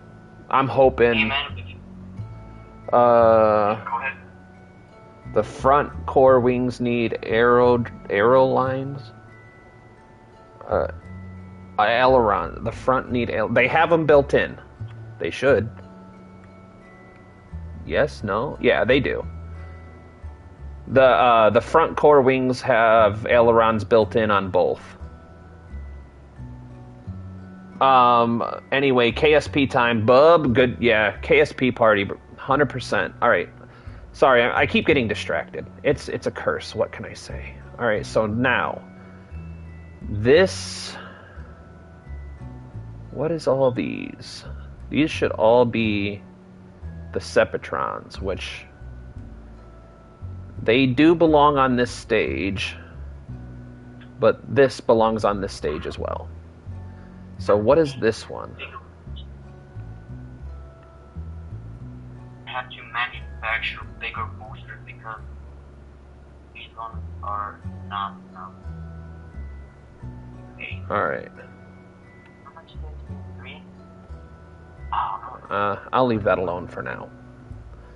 I'm just so confused as to why the Delta V numbers are not Delta Ving the way they should. Is it because of the way it's staged? You know what?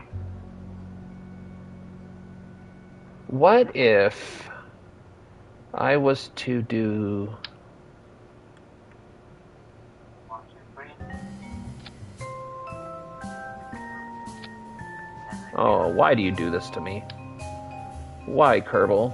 Because you're attached, you shouldn't need this. Does that change this up at all? No, not really. What we'll do is we'll test fly this. We'll test fly it and see if it does it right. Because the Delta V numbers, they're just not adding up the way they should.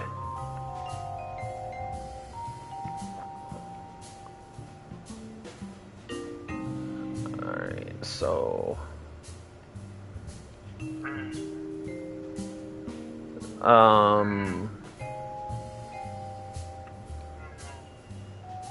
This, I think, needs to go here, right? Move the landing gear. What are we moving the landing gear for? Alright, so... We'll take... parachutes down there. Yeah, these numbers are so weird. Numbers aren't numbering. For real. The carrier landing gear. I don't understand, Luke. I understand what you're saying, the carrier, the landing, move the landing gear, but where, and why? Like, are you talking about moving them forward or backwards? Like, we have to keep them balanced is the key. I might move them forward a little bit, so that way we can get our nose up in the air a little bit faster.